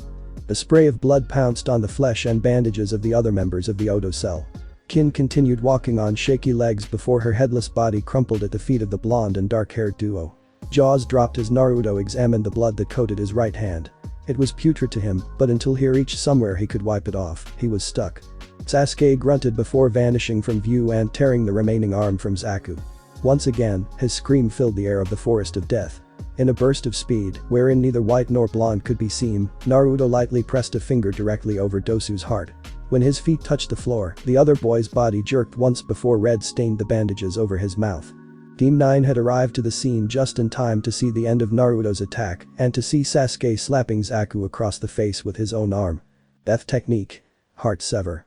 Dosu fell to the ground, still and lifeless. Naruto turned to the newest team that decided to show up. He noticed Tenten, a boy in a hideous green outfit, and a Hyuga that possessed the same arrogant air as the Uchiha. At that moment, Naruto wanted to cripple the boy. Arms suddenly wrapped around him. He could smell a floral aroma and knew instantly that it was Ino. His Ino. He stopped, his features reverting back to normal. Almost normal. When Ino looked down, his tail had wrapped around her waist almost possessively.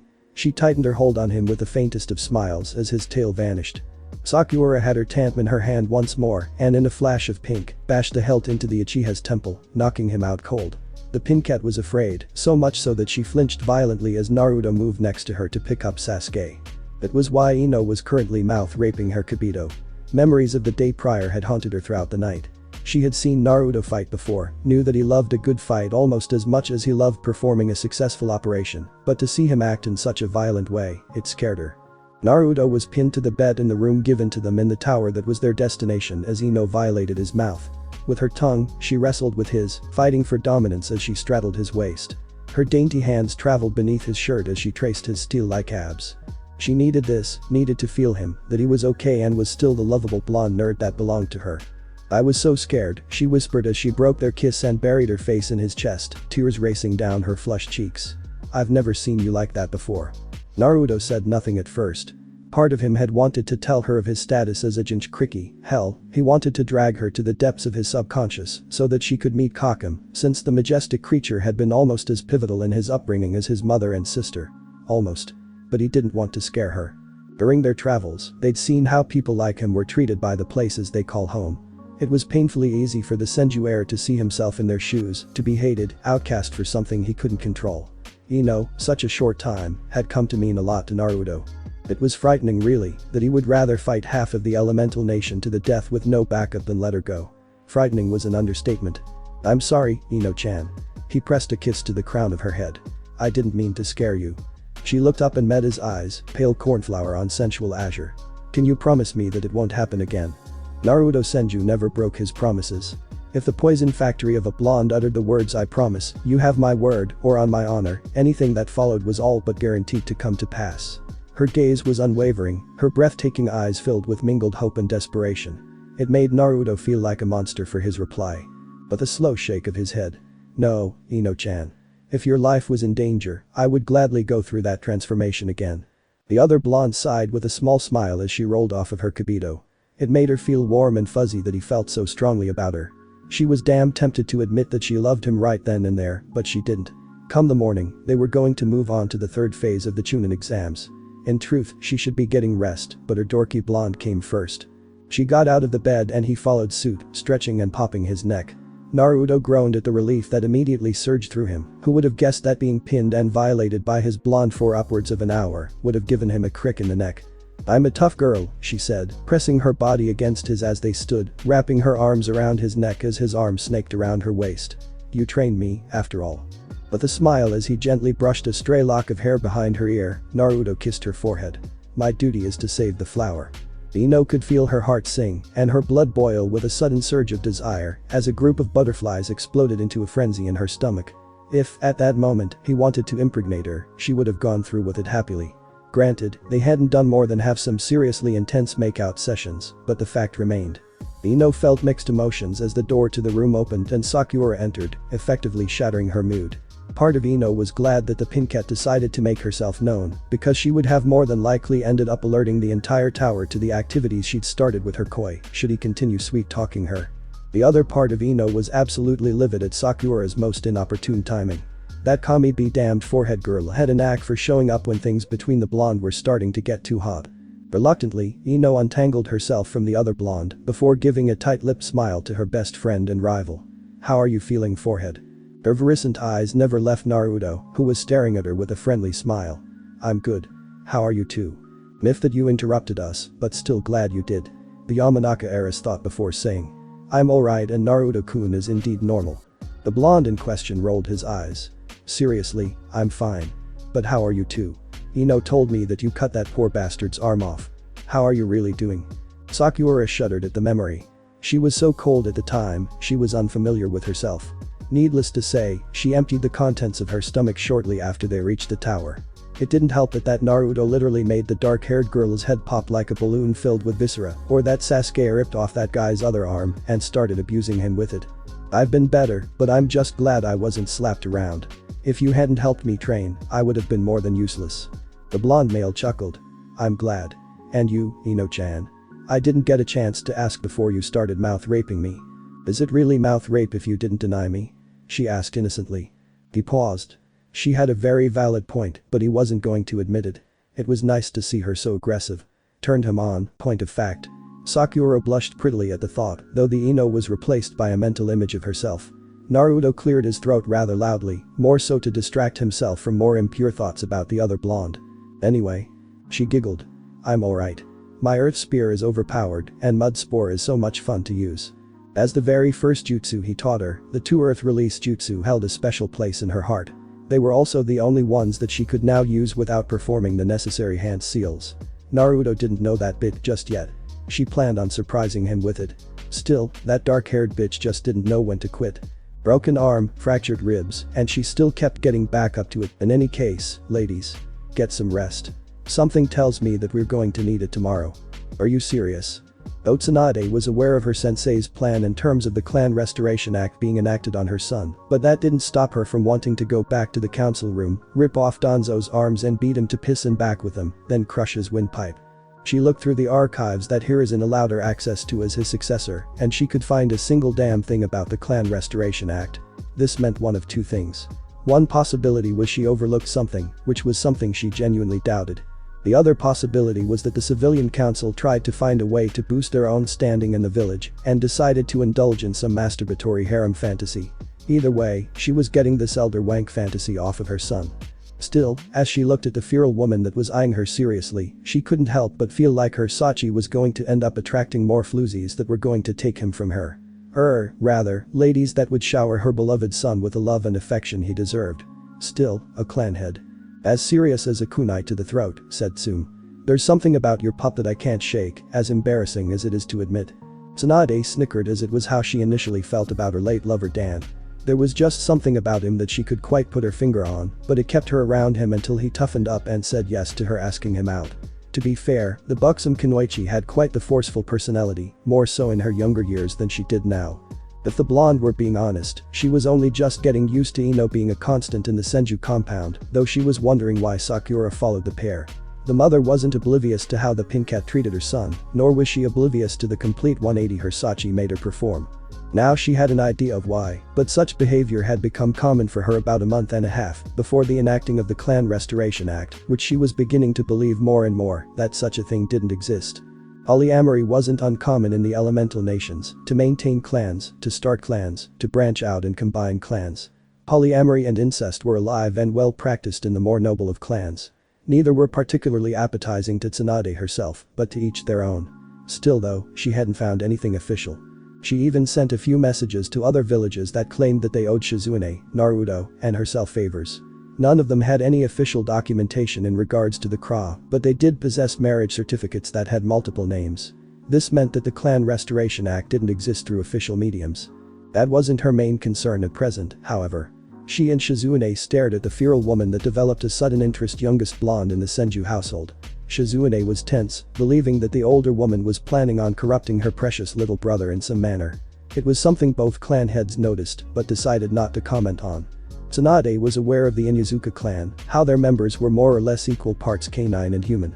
It didn't help that their signature jutsu, the ninja art of beast mimicry, four legs technique, turned the human feral and caused them to look, act, and move like their ninkin. As such, dominance within one's family within the Inuzuka clan was fought for. Whether the man or woman wore the pants in their family was determined in single one-on-one combat, and whoever ended up baring their neck was the bottom within the dynamics of their household. It was a system that gave equal opportunities to both male and female, seeing as how all training was equally brutal for both genders. The image of a little blonde girl with the red Inuzuka markings, Naruto's whiskers, and the strength of 100 seal on her forehead popped into Tsunade's mind, and she had differing reactions. Part of her wanted to squeal at how cute the image was. Part of her wanted nothing to do with that and want to keep her baby boy attached to her hip for all eternity. All of her knew that the latter option was ridiculous, but still. This was her son they were talking about.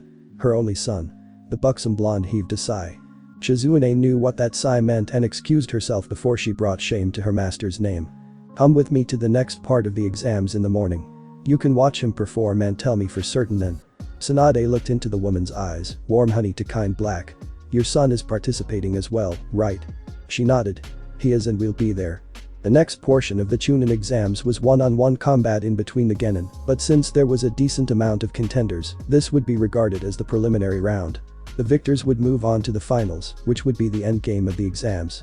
Naruto and Kiba noticed their respective mothers engaged in a friendly conversation before the Sandaime went into his speech about the true reason behind the exams. It was noble, Naruto thought, but not enough. For if someone want to wage war, they would do so, and showcasing of villages might only lead to the capture and breeding of the powerful. Regards, the boy smiled up at Zabuza, who was acting in place of Haid as the proctor since he was still recovering from the operation. The majority of the fights were of little interest to Naruto. Sasuke claimed victory over the chakra leech named Yoroi. Shino embarrassed the pliable Misumi. Shikamaru forfeited when he learned that he was to fight Gaara. Neji nearly killed Hinata, a member of his own family, but Naruto appeared between them and caught the boy's hand before he could deliver the finishing blow. This didn't help the blonde not want to bury the Hyuga. If anything, the fact that he would strike down a member of his own family made him want to plant him firmly in the ground, but he didn't. Hiba against Choji was a rather interesting match. The speedy Inuzuka ran literal circles around the powerful Akimichi until the plump boy whipped out his signature technique and turned into a human cannonball. He flattened Kiba, who'd managed to underestimate the speed of the boy in his human boulder form. The very next fight, being third from last, was between Ino Yamanaka and Tenten. The blonde Senju knew precious little about the girl he still referred to as Panda-chan, but when the match started, it was already clear who was going to win.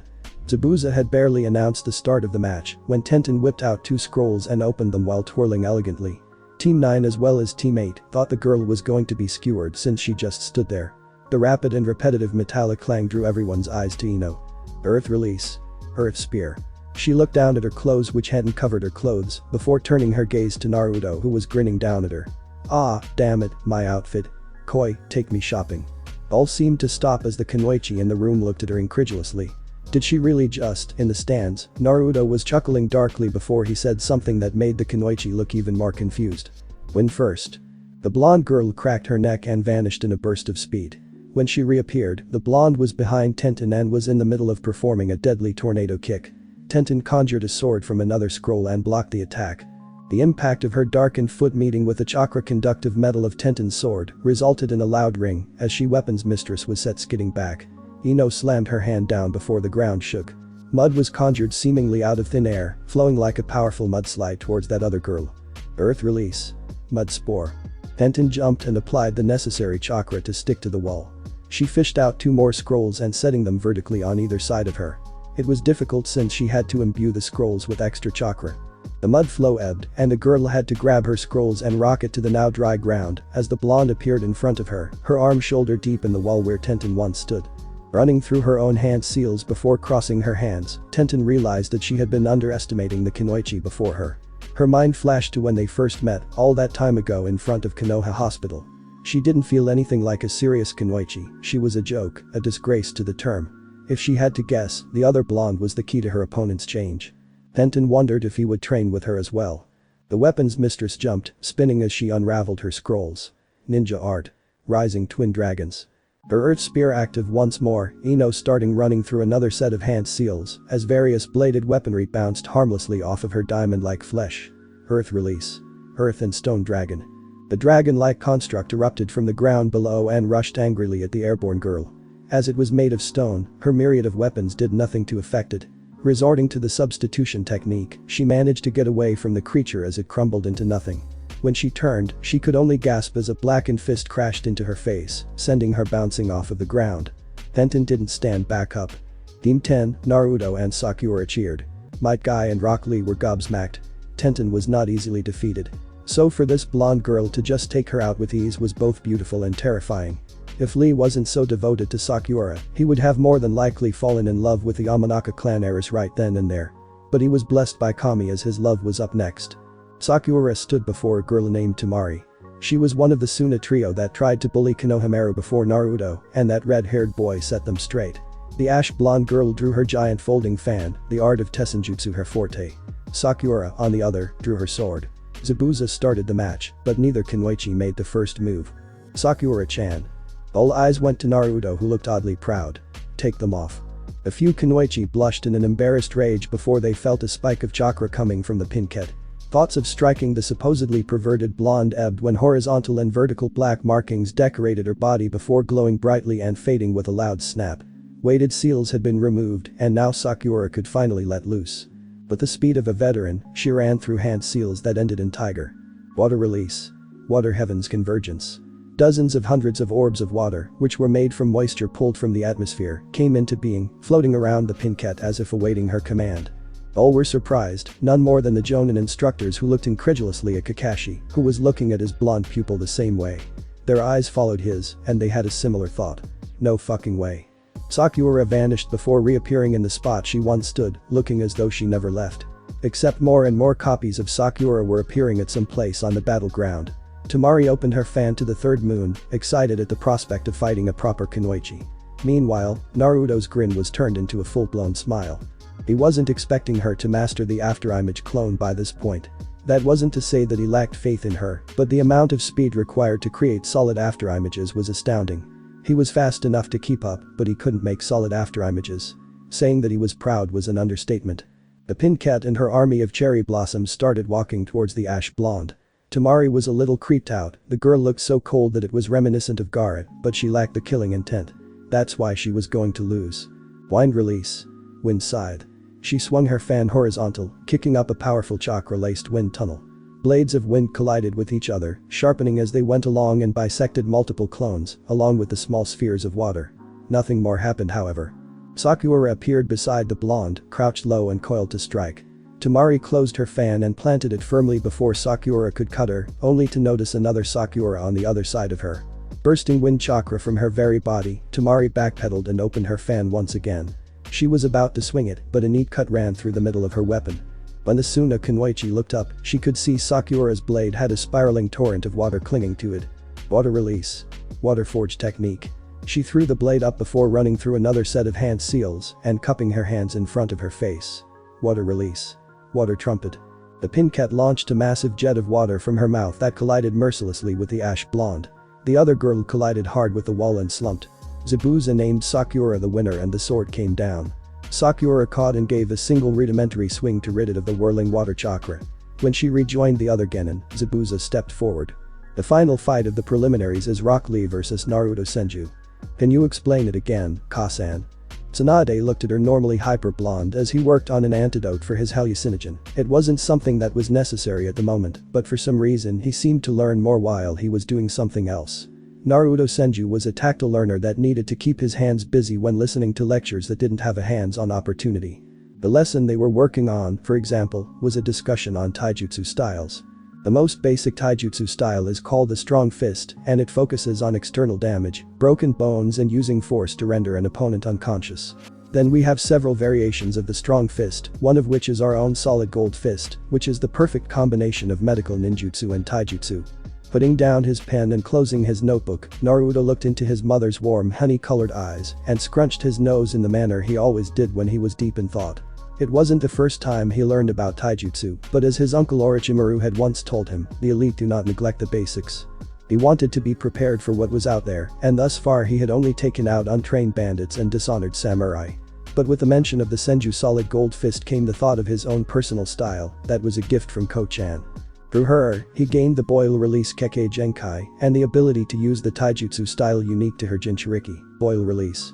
Unrivaled strength.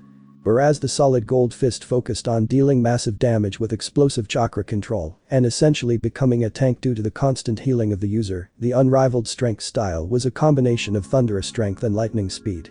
Tsunade even has her own fighting style that she will teach you when you get older. Those words had the desired effect. Little Neri-chan was instantly ripped from his own thoughts as his eyes shone with barely concealed excitement. The blonde Sannin giggled at her son as she nodded wisely, with her eyes closed and arms folded beneath her generous bust. Yes, indeed, said the mother dramatically. Her taijutsu style is based off of the Hyuga clan's Gentle Fist. Oddly enough, she hasn't given the style a name, but she calls the techniques used death techniques. But that's enough for today. Go ahead a shower so we can have dinner, Shizune is making ramen tonight. The tiny boy was gone so fast, the older blonde would swear that she could see an afterimage sitting where he once did. With an amused chuckle, brown-eyed mother stood and stretched before quitting the room as well. Her son's obsession with ramen was as unhealthy as her former addiction to sake. Ichi-kun. Inoichi Yamanaka looked down at the gorgeous brunette that had seduced his mind and stolen his heart all those years ago. Akemi Yamanaka stared up at him with half-lidded eyes. The clan head felt his cock harden instantly. He couldn't get enough of his wife, and though they both missed their daughter's near constant presence in the house, her relationship with the Senju heir had given them more time to show each other that the physical attraction was still there and burning hotter than the sun. They had been making love for roughly an hour and a half. Akemi was quite insatiable at times. The wife of the clan head allowed her cool hand to grasp her husband's member and start stroking it gently. I want to train our daughter, she whispered in between scorching kisses she planted on his neck. I believe she's become serious enough to claim the other half of her birthright. Inoichi felt his mind hazing over as his wife started to straddle him while continuing to stroke his middle man. He knew that Izukemi was once a kunoichi, a powerful one at that, but it was easy to forget it. He nodded as she pressed her lips to his in a passionate kiss, her hand guiding his erection into her depths. There was a reason Akemi Yamanaka owned a flower shop, made Konoha fear the mother of the Yamanaka clan heiress. Shockwaves reverberated throughout the preliminary stage, growing louder and louder still with each strike thrown. Lee had removed his leg weights, while Naruto began releasing thick steam that allowed him to easily keep up with the other boy. The initial start to their battle was rather slow as the pair engaged in a heated taijutsu competition. The medical prodigy and the strong fist prodigy were evenly matched, trading blows and blocking what could be blocked, all the while urging each other to hit harder. Finally, they slowed just enough for the onlookers to catch a glimpse of what was going on. Lee appeared in front of Naruto, in the middle of a perfectly executed tornado kick. Naruto didn't take time to admire the other genin's form as he grabbed him by the ankle and slammed him to the ground. The bushy-browed genin spun and began attacking with a flurry of kicks while walking on his hands, with an ease acquired from regular practice. The blonde had only just managed to block the fancy footwork before the green-clad shinobi's right foot hooked behind his neck and brought him into a powerful blow from the left that connected with his chin. Airborne, Naruto righted himself and spun as he began his descent. Lee launched himself after his opponent only to find himself on the end of a vicious axe kick that sent him rocketing back to the stage floor. Once the Senju air landed, he charged at the exuberant youth, throwing a straight punch that was blocked and countered by a spinning elbow. Thus barely catching the elbow, he tried to knee the other bow in the ribs, only for his own attack to be caught as well. Your flames of youth are most impressive, Naruto-kun. Lee shouted, the brightest of smiles gracing his features. Naruto ducked his roundhouse kick before retaliating with a bone-shattering uppercut. Thanks. You're damn good, too. I wouldn't mind sparring with you from time to time. Before Lee could go too high, Naruto grabbed him by the ankle and slammed him back to the floor. He launched himself into the air and spun before falling with his right leg over his head. Heavenly foot of pain. Lee rolled to his feet and managed to escape the attack mere seconds before Naruto brought his foot down and destroyed a portion of the ground below. In the stands, Ino was smiling with pride as she snuggled into the haori that her kibito draped around her shoulders before he made his descent to the arena floor. Apparently it was his favorite one, despite him having one for every day of the week. Literally. She'd seen it, made a plan to borrow a few for scientific purposes, point of fact. Beside her, Sakura was watching him with a look of something fathomless and deep, a soft blush coloring her cheeks as she watched the walking poison factory trade blows with the mini-might guy. Asuma and Kurenai watched in astonishment at the fight taking place. Asuma had seen the kid fight, though only in brief spars against Ino, during which he held back. If this match was anything to go on, he held way back, and Asuma had a sinking suspicion that he was still holding back. He hadn't used any jutsu aside from the single Kekkei Genkai that he used to augment his already insane speed and physical strength. Meanwhile, Kurenai had been a bit skeptical when Asuma had told her about the insanity that was his student's boyfriend. Now watching him and Guy's student literally tear up the arena with nothing but taijutsu, she found herself a little scared. That wasn't helped when Naruto and Lee took stances away from each other. Guy's clone had his arms crossed in front of his face. The air around him started distorting due to the heat his body was giving off as his skin turned red as veins began bulging around his body. His hair rose and remained standing on end, his eyes losing their dark pupils. The green aura surrounded him, his chakra becoming visible within the aura. The Jonin looked at Guy with looks of varying levels of incredulity. You didn't actually teach him the 8 gates formation. Kakashi prayed that his friend and self-proclaimed rival wasn't really that much of an idiot. Still, Might Guy said nothing, opting to merely watch the end of the match unfold. The handsome and noble blue beast of Konoha knew for a fact that the young Senju would have a way to counter this. The 8 gates formation put a strain on the body and bones, tearing muscle tissue and, depending on which gates are opened, kill the user. That was the reason that Guy hadn't taught his student the secret to unlocking the final gate. 8 gates. Gate of life. Open. Naruto watched the transformation take place with excitement boiling over. Steam began billowing thicker off of his flesh, causing the arena to heat up significantly. Unlike his initial use, the steam rose to the roof of the arena and clung desperately to the atmosphere. His sun-kissed flesh seemed to have a minor glow about it, and when he exhaled, a jet of thin steam flowed from between his lips. Oil release. Unrivaled strength. Second step. Both genin vanished from perception, and all that could be heard were the shockwaves of cleanly landed blows and the crunching of bones. Suddenly, Naruto was visible in midair with blood flying from his mouth. Ino and Sakura gasped, only to watch in horror as the blonde was suddenly ragdolled by an invisible force. Every blow that was struck seemed to sound worse than the last. 8 gates. Gate of pain. Open. Lee's speed increased as he continued to batter the blonde until his own nose was bleeding from the strain. Reverse Lotus. Naruto opened his eyes to find himself enshrouded in darkness. Lee had wrapped him in the bandages that adorned his arms. There was the briefest sensation of being pulled before there was nothing but devastating pain that caused him to black out temporarily as he hit the ground. Lee landed gracefully, only managing to remain on his feet through sheer willpower. All was still, and a shell-shocked Zabuza moved to call the match before a dense feeling saturated the air. Instantly, Team 10 and Sakura were on edge, having felt this power once before. There was a subtle difference in the feeling, however, as it didn't feel as sinister as it did in the Forest of Death. Sakura exploded from the motionless blonde as the diamond seal on his forehead unraveled. His bones cracked loudly as they snapped back into place, the lacerations on his flesh closed. The damage was steadily being reversed as the Senju Heir stood. His hands were coated in chakra so concentrated, it was visible. Smooth black lines trailed down either side of his face from the strength of 100 seal, before crossing on his neck and arms, moving lower still to form an odd yet intricate pattern on his exposed muscular torso. Ninja Art of Creation Rebirth Strength of 100 Technique. Naruto opened his ultramarine eyes and smiled kindly at his opponent, who lowered himself into his strong fist stance. Methodic Regeneration. Solid Gold Fist. Lee made the first move, suddenly appearing in front of Naruto, who ducked under his straight punch. He countered with a blurry chakra-laced back fist before grabbing the other boy by his throat and slamming him onto the ground. The force was so great, he bounced high enough for the blonde to grab his leg, swing him above his head, and slam him onto his face.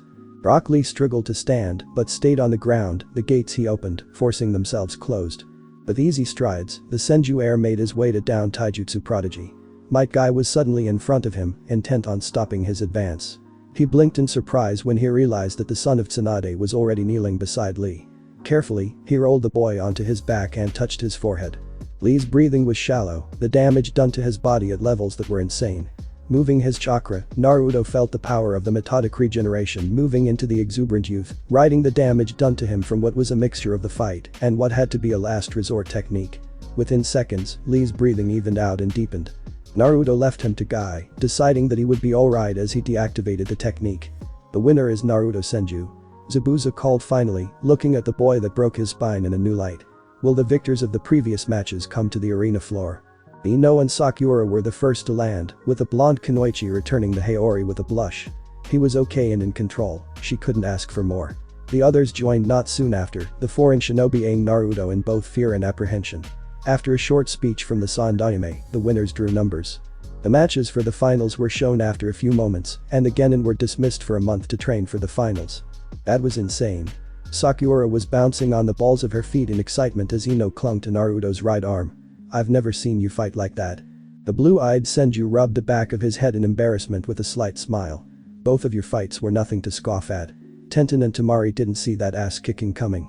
I'm so proud of you. He gave Ino a tender kiss, then gave Sakura a side hug since Ino was still holding on to his dominant arm. The trio came up to the Yamanaka compound and entered the main house with smiles. As they entered the kitchen, they all saw Inoichi holding his wife from behind, his arms wrapped around her waist, as Akemi giggled at her husband, pressing back against him. The medic and Naruto and Sakura instantly noticed the deep blush adorning their faces. Ino, who knew her parents almost as well as they knew her, was already aware of what happened. Sure, they were always lovey-dovey, but this only happened after. The Yamanaka heiress shuddered as she willed her mind away from that train of thought before her conscious mind was assaulted by images of her parents replaced by her and Naruto. She blushed profusely before releasing her grasp on her blonde. Ah-san, Tu-san. Ino coughed. We're home. Husband and wife turned to find the trio, a blushing Ino, a flustered Sakura, and a confused-looking Naruto. They chuckled at them before Inoichi nipped his wife's ear and released her to grab a drink from the fridge. Her quiet moan was just loud enough to be heard by the Genin trio. Clearing her throat, Akemi turned to the trio and smiled kindly. How did it go? Ino, her thoughts and embarrassment forgotten, began bouncing excitedly. It went great. The three of us made it to the finals and we have a month to train. Will I be learning more clan techniques, or do I get to train with Naruto? Clan techniques, my little sunflower. Inoichi smiled as he stood beside his still blushing brunette. I'm sure Naruto will be doing his own training. Ino pouted. Naruto chuckled and pressed his lips to her temple. Akemi smiled as her daughter pressed herself closer to the Senju heir. Sakura looked away with barely concealed irritation. So are we going to start tomorrow? Akemi shook her head. We'll be leaving after lunch. We have to travel a bit for your training. Ino was confused but knew better than to question her mother. With a nod, she walked the Senju Haruno duo to the door.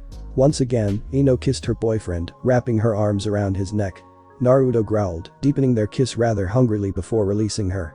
He could swear that he could hear her mother giggling, though whether it was at them or because she and Inoichi were doing the same thing, he wasn't entirely sure. The need for oxygen became too great and they separated, but Ino pecked his lips once more, knowing that she wouldn't see him for a month. Don't push yourself too hard, Blondie. Naruto teased. Ino rolled her eyes but gave a small smile. Whatever, Whiskers. You better wow me in the finals. Yugao Yuzuki found herself growing steadily more restless as she and Hate were being guided by a nurse to the room that Naruto Senju had reserved for the operation. The nurse, an attractive brunette woman that wore her hair in an elegant bun, pushed her glasses up the bridge of her nose as she knocked on the closed door they stopped in front of. Enter. The blonde and his pink-haired companion were currently discussing the various kinds of toxins and the chemical compound of their antidotes. From what it sounded like, the Senju boy was actually reviewing with the other Kunoichi, catechizing her as she looked through a textbook that he provided her. Great job, Sakura. He smiled. For this operation, I'll be using a technique I created a while back. The flames of determination burning brightly in her viridescent eyes, the pincat nodded as the duo turned to the nurse in patience. Naruto instructed Hei to the operation table, and after the older man removed his shirt, the young medic went to work. Sakura wheeled a bowl of concentrated medicinal fluids over to the right side of her blonde friend. The soothing green medical chakra coating his hands via the mystical palm technique, Naruto scanned the shinobi's torso for where the anomaly could lie. Alright, so there's good news and bad news. Spoke Naruto with a frown after a moment of confirming his findings. The bad news is that the toxin has infected your lungs, which is what is causing your coughing fits. The good news is the fact that your lungs haven't absorbed the toxin. Whoever created it seemed to be an amateur, but I'll be able to determine more after I remove it. What does it do? Asked Yugao before Sakura had the chance. Naruto frowned as he prepared vials to take samples and unsealed his poisoner's kit. It was meant to weaken the body by attacking the respiratory system. From what I can tell so far, the near constant channeling of chakra throughout the body is one of the only reasons you haven't ended up on my table earlier. Moving back to the operation, he had Yugao help her lover onto his stomach before giving him a pillow to rest his head on. Blue chakra coated his hands, and he moved his palms directly over his lungs, carefully making 2-inch incisions on either side of the man's back. The chakra scalpel faded as Naruto used his chakra to manipulate the medicinal fluid resting the bowl beside him. With a practiced ease, the Senju heir pushed the fluid through the incision and manipulated it out of the other. Yugao and Sakura could see a dark fluid trapped in the healing liquid. Without hand seals, Naruto conjured a shadow clone to deal with the cataloging of the toxin as he focused on healing the damaged internal, then external tissue of the Kenjutsu master. Taking a deep breath and with help from Yugao, Heiei sat up and watched as Naruto put together an antidote with supplies in his kit. The prodigy was muttering about good poison going to waste and damn amateurs, much to the entertainment of the Sakura. What makes you say that the creator is an amateur? She asked with a furrowed brow. Naruto turned to her with a rather serious expression, and she realized that she goofed by invoking the inner nerd of her venomous teammate. If created properly, or even administered properly, Heiei-sen would not have survived as long as he did. Yugao stiffened at the words of the blonde clan heir. She didn't doubt his words, and as he handed Heiei the bitter antidote, she couldn't help but fear the worst for the love of her life. Naruto handed her 3 more vials of the murky bitter liquid. Make sure he drinks 1 each week for the next 3 weeks, and come back for me, make sure he's truly fine. Yugao couldn't help but smile at the memory as Sakura worked on some advanced kata with a katana that Naruto purchased for her as a gift for making it to the finals. Naruto didn't ask for any payment, despite Yugao borderline throwing Ryo at him. Instead, he asked for her to train his pink-haired friend in the way of the sword. The girl was formidable with a Tenten, and now armed with a standard katana, she would be still more dangerous to those that stood against her. That will be enough for today, Sakura-san, said the Anbu. You did great. The pincat bowed in respect to her sensei for the month. Thank you, Yugao-sensei. I'll see you tomorrow. The Yamanaka mother-daughter duo entered the land of vegetables after 2 days of high-speed travel. In fact, Ino was unaware that Akemi was trained as shinobi. She thought her brunette of a mother was merely a regal civilian that owned a flower shop. There were dozens of questions that Ino had, but her mother didn't allow her to ask them. Something that stood out to her was the reaction that Akemi gave when they entered the small village in the center of the country. The woman inhaled deeply and exhaled with wistful sigh. They don't have air this clean in Konoha, the woman said. Her smile was one that bled nostalgia. I only wish your father were with us right now. Then there was the small fact that everyone referred to her mother as Akemi-sama and her as the honorable daughter. Still, Akemi refused to answer her daughter's wealth of questions, but rather, told her to enjoy the crisp, clean air of the mountainous region. Ino found herself being woken up at the crack of dawn by her mother. Dressing quickly, she followed the older barefoot woman to the top of the hill on the outskirts of the small village. Ino didn't know how to feel about this. She still had an impossible amount of questions, namely why they were here specifically, and why everyone referred to in reverence and with the utmost respect in their voices. But the blonde Kunoichi held her tongue as her mother moved away from her. My beloved daughter, started Akemi, sounding suddenly younger than she did before arriving in the land of vegetables. You don't understand how proud of you I am. Of course, I've always been proud of you, but ever since you've been taking your craft seriously, I have started to see even more of myself in you.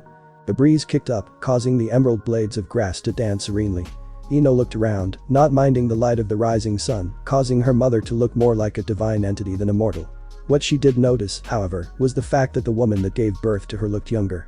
The few wrinkles caused by the stress of running a business, being the wife of a clan head, and raising a daughter vanished. It was even to make Ino take a step back in surprise. What the hell was her mother? The name of our clan is never spoken aloud, for it has been lost to time. However, there is a power in our blood that is equal to the Senju and the Uchiha, said the mother, her voice thick with the power of which she spoke.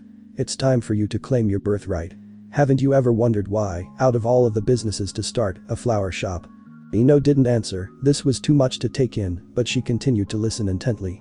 Her mother took a single step, pressing her dainty bare foot onto the grass and channeling her chakra into the ground. Immediately, various flowers bloomed around her, covering the hilltop in scarlet and amethyst. The genin's jaw dropped. It was then that the blonde remembered something her venomous Kibito said. My duty is to save the flower. The flower ninja art, smiled Inoichi's wife. This is the power of our clan. Our flower can cut kunai, cast genjutsu, and even heal grievous wounds. Now, my precious Ino-chan, let's show Konoha the power of the land of vegetables. Thank you for watching. I hope you all enjoyed the story. If you did, please like the video. Also consider subscribing and sharing this with your friends. This will really mean a lot for me. I'll see you in the next one.